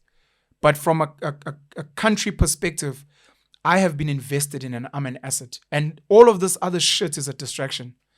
And I realize the need to almost go back to that now. And for me, the solutions for some of us, because let me put my last disappointment before I speak about the solutions. I've spoken out about my disappointment with black people, and I've been called many names. I get called many names even to this day. You're a sellout, you're a puppet of white people. I'm called names by black people who are pathetic and useless and who do for black people themselves. And it's okay. And they bash me and white people I know, white people who create jobs for black people, white people who pay taxes that benefit black people, white people who actually do charity work for black people. Black people in South Africa, on the African continent, maybe outside of the African continent, do not believe in black leadership and black ownership in what they call black excellence. It is very easy to see in where they spend their money, which areas they live in or aspire to live in, the people that they fundamentally admire, and any type of investment they are putting into the people they claim to care about. It is close to zero. And when I pointed out, there are 1,000,001 excuses, mostly directed at white people. And then when I tried to create a contrast of immigrants in this country, whether they're from Pakistan, Bangladesh, Nigeria, then new excuses, drugs, money laundering, like the excuses are never ending. So I'm like, okay, I realize where the problem is here.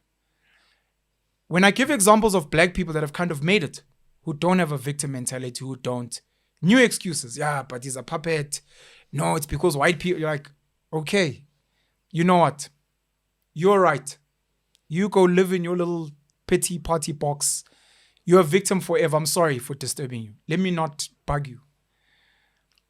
These elections reminded me that black South Africans don't want what I think they want.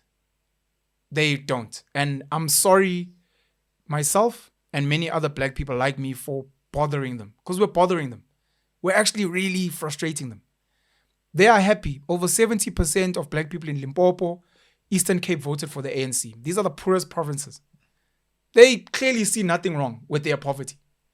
You've got black people that still bow down to kings who do cool for them. There are black people who cry tears when Cyril visits. When Fikile Mbalula arrives in the G-Wagon. They shake. Oh, my leader. I'm like, okay. The problem here is Penzo I'm the little pup boy who studied with white kids who thinks they know better. I know cool. I must shut up and sit in my little corner.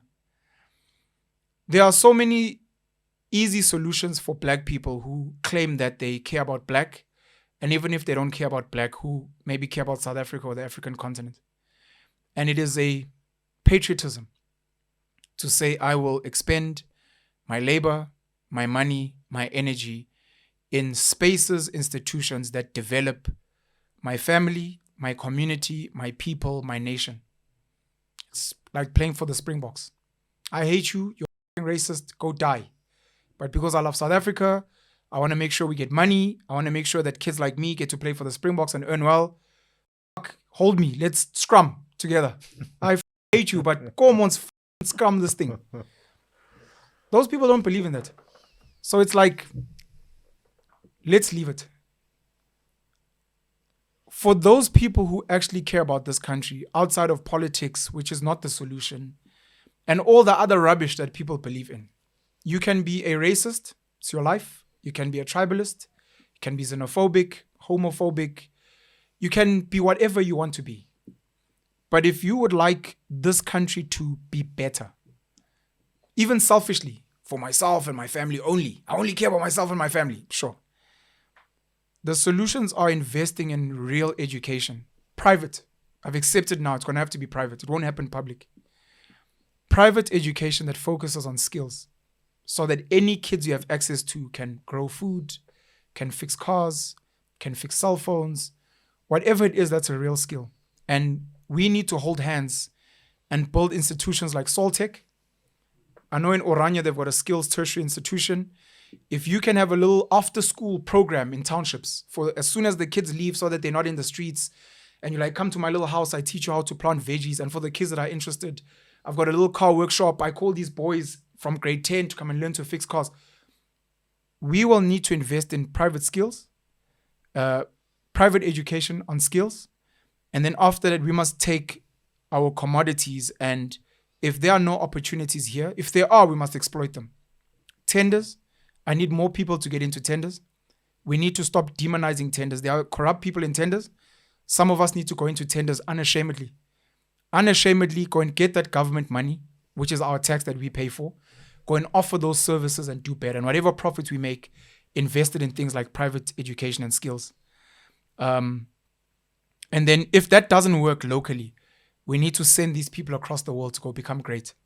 And then once they make money overseas, whether you are playing for Barcelona, Real Madrid, you're playing for the Sunwolves in Japan, Panasonic, you're playing American football, take all that money. And then from outside or from inside, let's begin colonizing this country ourselves. And let's become like the Oppenheimers or other people. And if you speak about a certain place and certain politicians, you have a little laugh because you're like, oh, Mit-Mak Town, I know that place, man. You know, there's a friend of mine who used to run a dealership. Oh, Bobby. Oh, he left years ago. He's lived somewhere else. I'm like, but you speak about Mit-Mak Town. Yeah. And in my head, I'm like, oh, we actually own that town. We fund the politicians. We built the schools. The reason that town is being spoken about is because of the work we've done. Not government and not other rubbish people.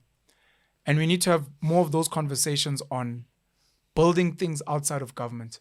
The Muslims in this country are doing amazingly well, and people are not even paying attention to them.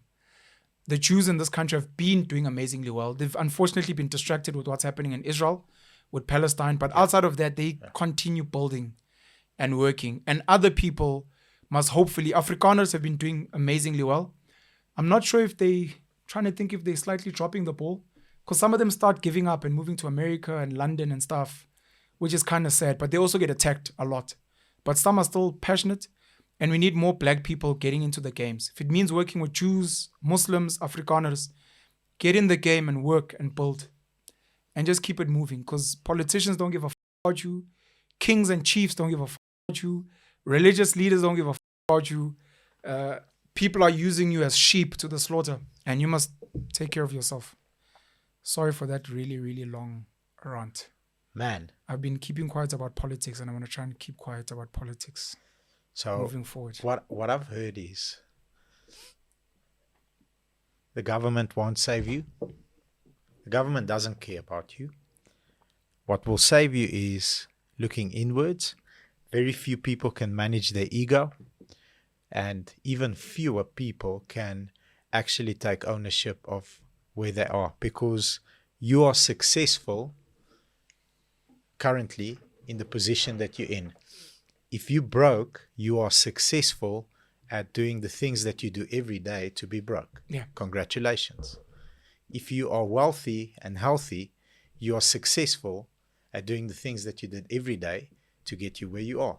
So if you are poor and you don't have any money for food, you are successful because you've been doing over a long period of time actions that got you there. Now, Well done to you, congrats. loser. Having said that, you have a choice. Now, you can blame the government or PEN or whoever. You can blame Immigrants from Bulgaria. or aliens. You can blame whoever the you want to. You can Witchcraft.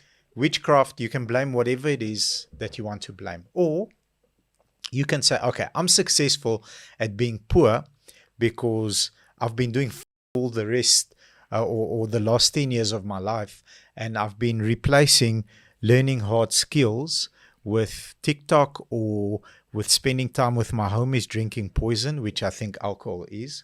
I don't drink. So I think it's poison. Drinking poison with my friends, losing 2 days at a time, because it's when you drink and when you wake up the next day, you lost 2 days. And that's why I ended up where I am, successful with the actions I took. How do I change it? Okay. Go and look at someone that is successful with what success means to you. Then you need to work out what is the work that's required for me to do to end up there. And the key is 2 things you need to remember. The key is you have to, while doing the work, make the mistakes, which is a must, learn from them and try not to make them again over and over, which is it can end up being what you said earlier, a generational curse. And what that actually means is a behavior that was instilled into you from parents, neighbors, TV, whatever, and it's recurring. And because you're not learning the lesson, you end up dying, not growing. And then you give it to your kids. That's a generational curse. Just bad behavior. Download it to your children, to your grandchildren. Okay? Number 1 thing, make the mistake, learn the lesson, don't make it again. If you make it twice, slap yourself against the head if the mistake didn't already, and not make it again. And number 2, just do it over a long period of time. And then you become successful. But people want to fast track, and because they're not willing to do the work, very easily blame, because he's a puppet or whatever the case might be. And I've had the opportunity to meet with lots of people, both locally and internationally, immigrants, black people, white people, colored people, and the very, very successful ones always take ownership. It's my fault. I made a mistake. I stepped into this landmine. It's sore, but I'm glad it happened because the lesson has been learned and I can continue. I watched my brain is flying because you gave a lot of input. I watched a very cool thing on Instagram while I was at a Red Rover. Of course, not while you were driving. We just need to emphasize. And it helped me help Eddie, who's our best guy in sales at our company. And he said to me, the most challenging part about sales, and this is a guy that a couple of years ago was homeless and wears Louis Vuitton shoes today at work. I'm like, it's ridiculous, bro. It's like another pair. It's like, what do you mean? This old thing. I'm like, okay. And he said the most difficult part in sales for me, and we process because we sit next to each other, is after I miss on a customer, it takes me a long time to like recoup, because the customer that is about to phone after the missed opportunity doesn't deserve this Eddie. Yeah. He deserves this Eddie. Yeah. So that's the most difficult part for me. So I'm like, okay, cool. Check this out. So I don't know what game it was, but it was a couple of weeks ago. Ronaldo takes a free kick. So before he takes a free kick, I freaking love him. He says to himself, you are the best, you are the greatest, like this. He manifests that he's going to score. He says, he speaks truth into the ball and into his leg. And he says, you are going in the net. He manifests that. And then he shoots, the goalie saves the ball, and it goes out for a corner. Very disappointed for 2 seconds. Sure. You can literally see him. And the guy explains it in slow motion. Look at what he does. Look at what he does when he misses. Once the guy gets ready to kick the ball into the small box, Yeah. or the big box, once he gets ready, he literally, it's like a reset button. He doesn't think about it anymore. It's gone. He's got a smile on his face, runs up and headers the ball for a goal. So misses, resets, scores. But he took ownership. Like, the whole country's relying on me. Yeah. I missed, resets, and scores. So inward, not it. Just because the customer, and I always say this to piss him off because I know it does, said, it's just because this customer doesn't buy from you, doesn't mean that this customer is not buying. It just means he's not buying from you. So you're not good enough to serve this customer, because that's the truth. If I don't give him the truth, then I can say, but Eds, these clients, they're full of shit, and probably their wives, their aunties, whatever. But Eds, this customer is not buying from you. He's buying a car somewhere else. So you took a shot, you missed. Sure. Guess what? I still believe in you.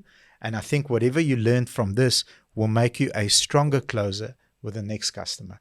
Shoot the goal again. I trust you. I believe in you. Let's go. And he takes that, and this is why he's the best, because he takes that, yes, it's my fault. People relied on me to pass me this lead so that I can score a goal, sell this person the car, everybody eats. But you know what? I learned from it, and I'm going to take the skill set that I learned here and try and improve 1% with the next customer.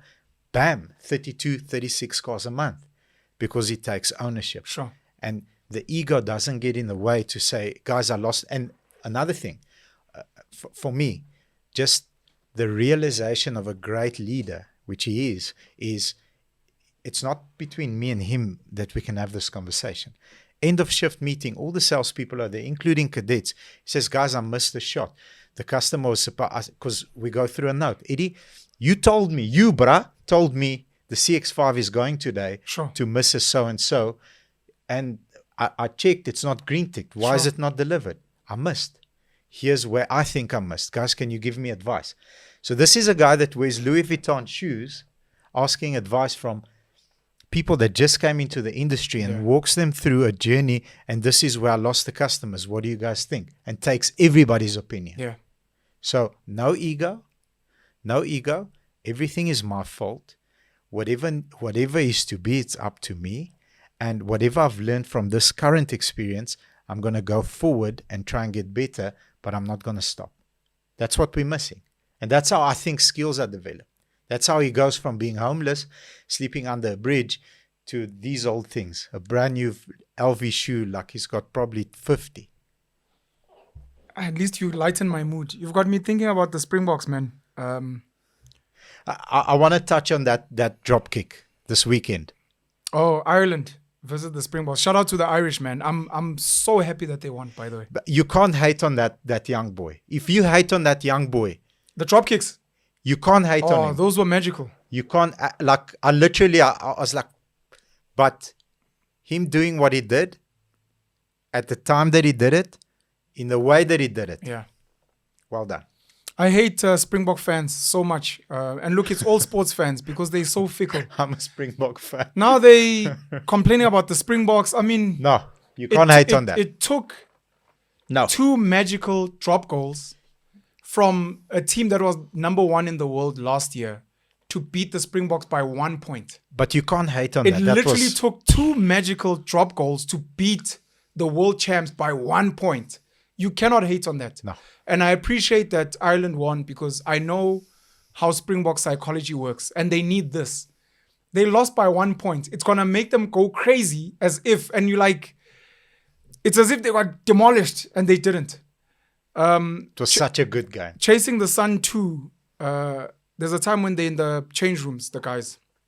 I think Peter Steph did always like, He's your favorite. I say bang to tackle. He's your favorite. Just say it. He is. You know, it's always important. You're speaking about studying people who are successful in however way you look at it.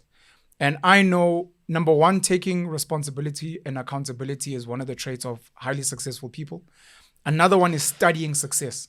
You'll find wealthy people, serious leaders are like, oh, I watched Los Angeles Lakers. I was watching the All Blacks. I was watching Cristiano. You're like, you watch these? Why?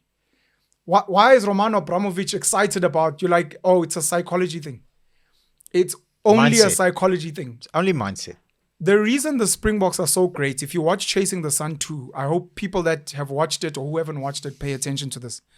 The reason the Springboks are so great, or one of the reasons, is because they are brutally honest. Okay. It's one of the reasons our government and other spaces are not great. And not honest. It's because they are not brutally honest.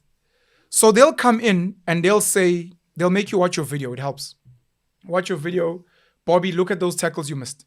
Do you know why you missed? Because you got up a second late to what you're saying about Cristiano Ronaldo bouncing back, that resilience. Yes. It's because after you missed the penalty, your head was down. So when the ball came, you were kind of not focused. If you'd bounced back, that ball was yours. It was in the net. So fix that. The reason that guy handed you off was because you tackled him high. You should have gone low. And they constantly work on, I think it's called Kaizen in Japanese philosophy. Yes. Constant improvement. Yes. All right? In situations where they're going, is it 6-1? What is their thing? Where they only have one backline reserve. They'll bring Cheslin Colby in. And they'll say, listen, we don't have a cover for this or that and that. Can you play scrum half if we're f***ed? Be honest. Yeah. Can you play scrum half? Because if you can't, Ches, let us know and we'll make another plan. Yes. Don't bullshit us. Because if we lose tomorrow, we're going to come back and say, we asked you. And you said yes, but you were bullshitting. Don't bullshit. Yeah.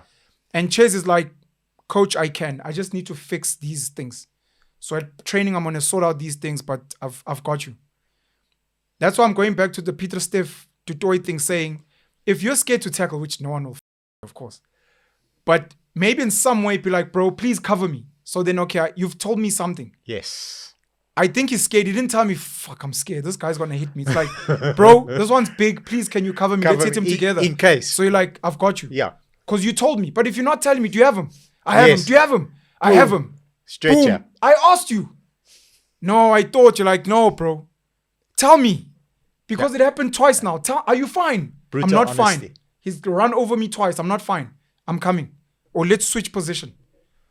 It's the reason why, look, I don't like it from the fans, but I would like it from the internal camp. You sit, Andre Pollard, Manny Libok, my boy, Sasha Feinberg, Mgomezulu. You have them talk. Manny Libok, out of the three, is the best open play fly half. It's undisputed. His speed, his step, his pass, we've seen it over and over and over. Out of these three, you can ask Andre. He speaks about it in interviews, like, oh, because Manny can do things. When he's sleeping, Andre is like, step. He can't do that. Yeah. Manny can do that. Yeah. Then there are things Andre is phenomenal at that Sasha, Manny cannot do. Last few seconds, Springboks down by 2, penalty. 52 meters. Who you calling? In the whole world, who are you calling? Andre Pollard. Yeah. He won't miss. Come on, boy. Andre was built for that. He proved it this weekend. What was the longest? After missing kicks last week, Yes. it's like Andre doesn't feel what you feel. Yes. He comes back, you're like, Andre Pollard. I think even Manny Libok, it's like, bro, we've got the last kick. Should we reserve you? Should we swap you for Andre? If he's honest, he'll be like, say bring yes. Andre on. Now, This is his kick, yeah. I have high confidence. I will do my best. But he'll But kick it I over. know that this guy is better than me in this. Yeah. And then Sash has obviously got his skills. He's still new. They're working on him for the future. He's highly talented, and hopefully he can be a combo of both of these guys. Why can't government run this way? Again, the reason you don't have success is because, I don't want to speak about our politicians, but let's touch on Umama Angie Motsecha. She's been in education for the longest, and I'm speaking about her out of respect as Umama. We'll speak about maybe Gayton McKenzie as a new guy. We'll speak about Leon Schreiber, the new Minister of Home Affairs. Just examples. You would prefer, which is why I don't like politicians. Yeah. You would prefer people, and this is not about them, where when they're doing their work and you listen to Mom Angie go up and speak, and she's like, I was watching an interview of Tucker Carlson with Bukele from El Salvador, and you're like, yes, sis, okay. So Angie watches this Yes. because she's tuned in. She's like, listen, I'm going to be heading defense, and I want to figure out what the happening. Yeah. What can I learn and take away from We've been there? studying the Cape Flats, and some of the issues, they are not even violence issues. These kids need to play sports. And you're like, okay, something's happening here. Yes. Because when the All Blacks came to South Africa, we sat with them and we asked, why don't you guys have crime? And it's because of rugby. So how I'm going to solve the Cape Flats drug gangs issue is not by fighting the gang leaders. Yeah. I'm just going to give the kids sports. I'm just going to give the kids bicycles. I'm just going to create swimming pools so that the kids go swim. Now they tired. They don't have time to go sell drugs and be in a gang. Or if you're in a gang, it's like, you say, can you swim before you join our gang? And I have to be a good swimmer to join. Just psychological shift. And the same with all of these other guys. Just, are you guys studying leaders? So Gayton is someone that I'm close to. Will speak about some of these things. And I see it now. And I'm not going to endorse Gayton. Gayton doesn't give me money. I just like him. I like G. Same way I like Zuma. Same way we like Trump. Trump's a politician. Politicians. But there are some of these traits. Gayton has the ability to look at real, recognize real. Fisherman always sees another fisherman from afar. Gayton, I think, recently spoke about Trump, if I'm not mistaken. Yeah. It's like, hey, I see you. Yeah. So when you see him do certain things, it's because of that. It's Bobby's going to call me out. You're Minister of Sports, Gayton, but hey, my man, your shape. It's like, I'm going to run. I may not achieve it. But I'm trying. I'm going to do better There we go. than what I was. There we go. That's someone where you're like, you know what? Gayton's not an athlete guy and what, but he's there consulting, finding out. Gayton will be like, Yara, I know all about rugby, but hey, I call Kolisi. And He knows more than I do. He knows more than I do. So when I tell you what I think should happen with the Springboks, I don't know all about rugby. I don't know how to tackle nothing. But I spoke to the guy. And you're like, this is what he suggests. You're like, you know what? Maybe this guy should be allowed to be there. Kind of situation. And we don't have those type of leaders in government. When you look at some of these organizations and institutions I always speak about that upset certain people, and you ask them, they constantly reference, why are you guys doing this? Oh, there was a study done in the Philippines where if you recycle water like this, why are you guys doing this? Oh, you know how they turned around the small island? Or do you know how it's because they invested in this. We're using this new technology. We watched a YouTube video and they're doing this in Dubai. So we send someone straight to Dubai to go and learn. Yes. And we constantly learning best practice and being brutally honest. And if some black people want to understand why I really admire Afrikaans people, one of the reasons, I don't think Afrikaans people are highly intelligent, personally. By intelligent, I mean cunning, strategy, and I don't think Afrikaans people are. I think they're very simple. 1 + 1 = 2 people. They tend to be brutally honest about certain things. English people are treating us like shit. They see us as just farmers. They don't respect us. What are we going to do? What do we need? We need to put money together. Set up a Reading Start bond, whatever, we put together a fund. We're going to use that to fund the farmers. We're going to fund politicians when they get into government. What happens? After we get into government, we're going to create Afrikaner schools so that our language is supported. We're not going to try and get to the English schools and incentivize if you take Afrikaans. No. We don't think like that. What do we want? We want Afrikaans to be a language. We will build an Afrikaans school. What do we want? We want cheap electricity. We will build ESCOM. We're not gonna, let's maybe look into these things. They will do coal because it's what we have. If it looks like it's depleted, they'll be like, what else works? Maybe nuclear. Let's go and study it. Yes. And they brought nuclear. Like, I think Afrikaners are very similar to the Germans. Sequencing, good sequencing. Very great at sequencing. Not there with the maneuvering and the strategy and let me outsmart you. Just systematic. That's why you'll see Springboks win.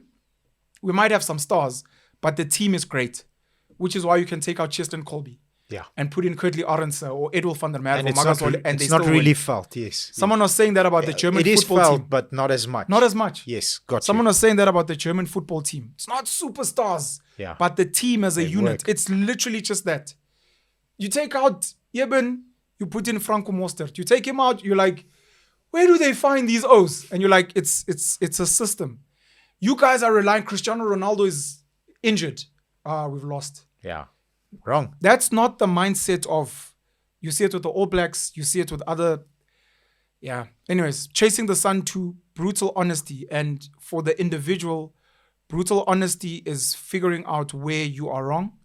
And if you can't identify, go find more smarter people, therapists, mentors. Listen, I'm trying to make money. I love Andrew Tate. You love Andrew Tate? Really? What do you love about him? Oh, he's real and he's honest and he believes a man must be a provider. And you're like, okay, but you don't have money. Yo, look, it's tough. So what do you admire that he's got a big mouth? Admire the other stuff as well. He's got a big mouth because he puts in work and he sells and he builds systems and he don't just study the, Cobra Tate said, Top G said. Be like, what is he doing? He's gymming. He's fighting. He's playing chess. He's studying because him and his brother are studying. Even sometimes when they're wrong about South African politics, they're studying what's happening with Trump. They're studying this. They are plugged in.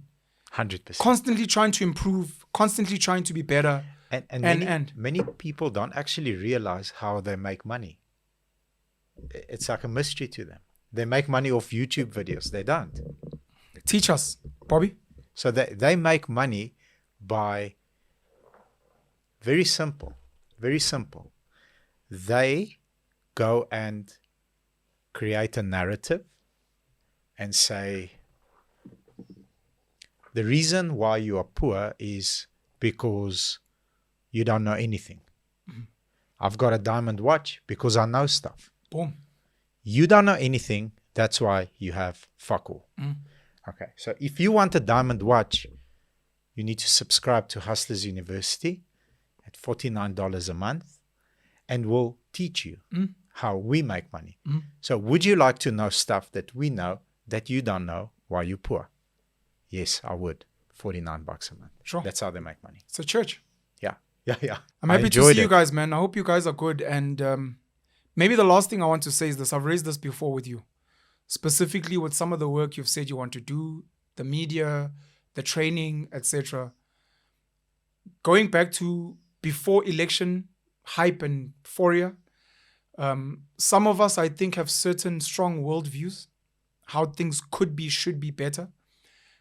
We need to zone in more on that and be less apologetic. Thank you. Less understanding, less accommodating. We've been around not for too long, but long enough, and we study people and systems that work to not have to debate losers and idiots who have systems that don't work and who are losers themselves. So people like myself, at least, we sometimes get distracted.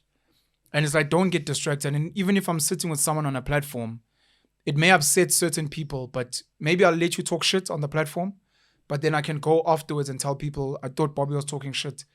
I don't think you must smoke cigarettes and smoke cigars because they're cool. I think stay away from smoking. Yeah. Work hard, clean your body, what. That's what I'm saying. And I'm telling you now, I thought he was talking shit, but I let him say his shit because it's a platform and he must be free to.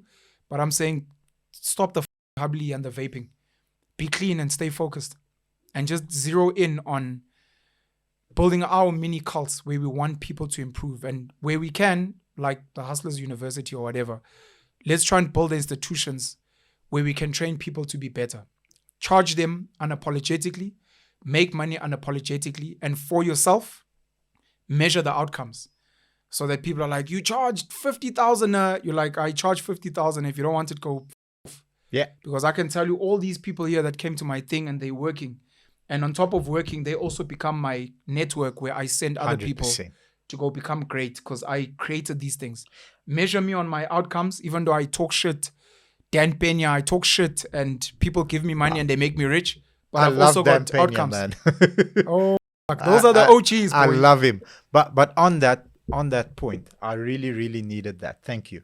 Thank you. I always knew it in my heart, and that's my truth. But being more vocal about it Yeah. is taking a risk. But standing for something is better than standing for nothing. If you don't stand for something, then you do stand for nothing. And Facts. on the education part of the journey that our masterclass team has entered, I've said to many, many people on the Zoom, because I interview them, is this person a fit candidate for what I'm trying to give it? And many times I say to them, I'm sorry, you need to go enjoy being broke. Have a nice day and I hang Jeez, up. that's rough. Have to, because if you give the information and the implementation for free, it's not going to be used because it's not valuable. It's like, it's just, this will take work. If you invest a very large amount of money, which, by the way, 50,000 is not for what we're giving the people, because we pay it back 5 times within the first 15 minutes. 5 times within the first 15 minutes. But if you invested the money, then you're like, shit, I spent this money, man, I'm going to get rich if I deploy these strategies. Let's see how rich I can become by deploying them really, really well. So thank you. Be unapologetic, Bobby. Be unapologetic. Guys, thank you for joining us again on Unapologetic Talks. Looking forward to seeing you guys again soon. Boom. Cheers.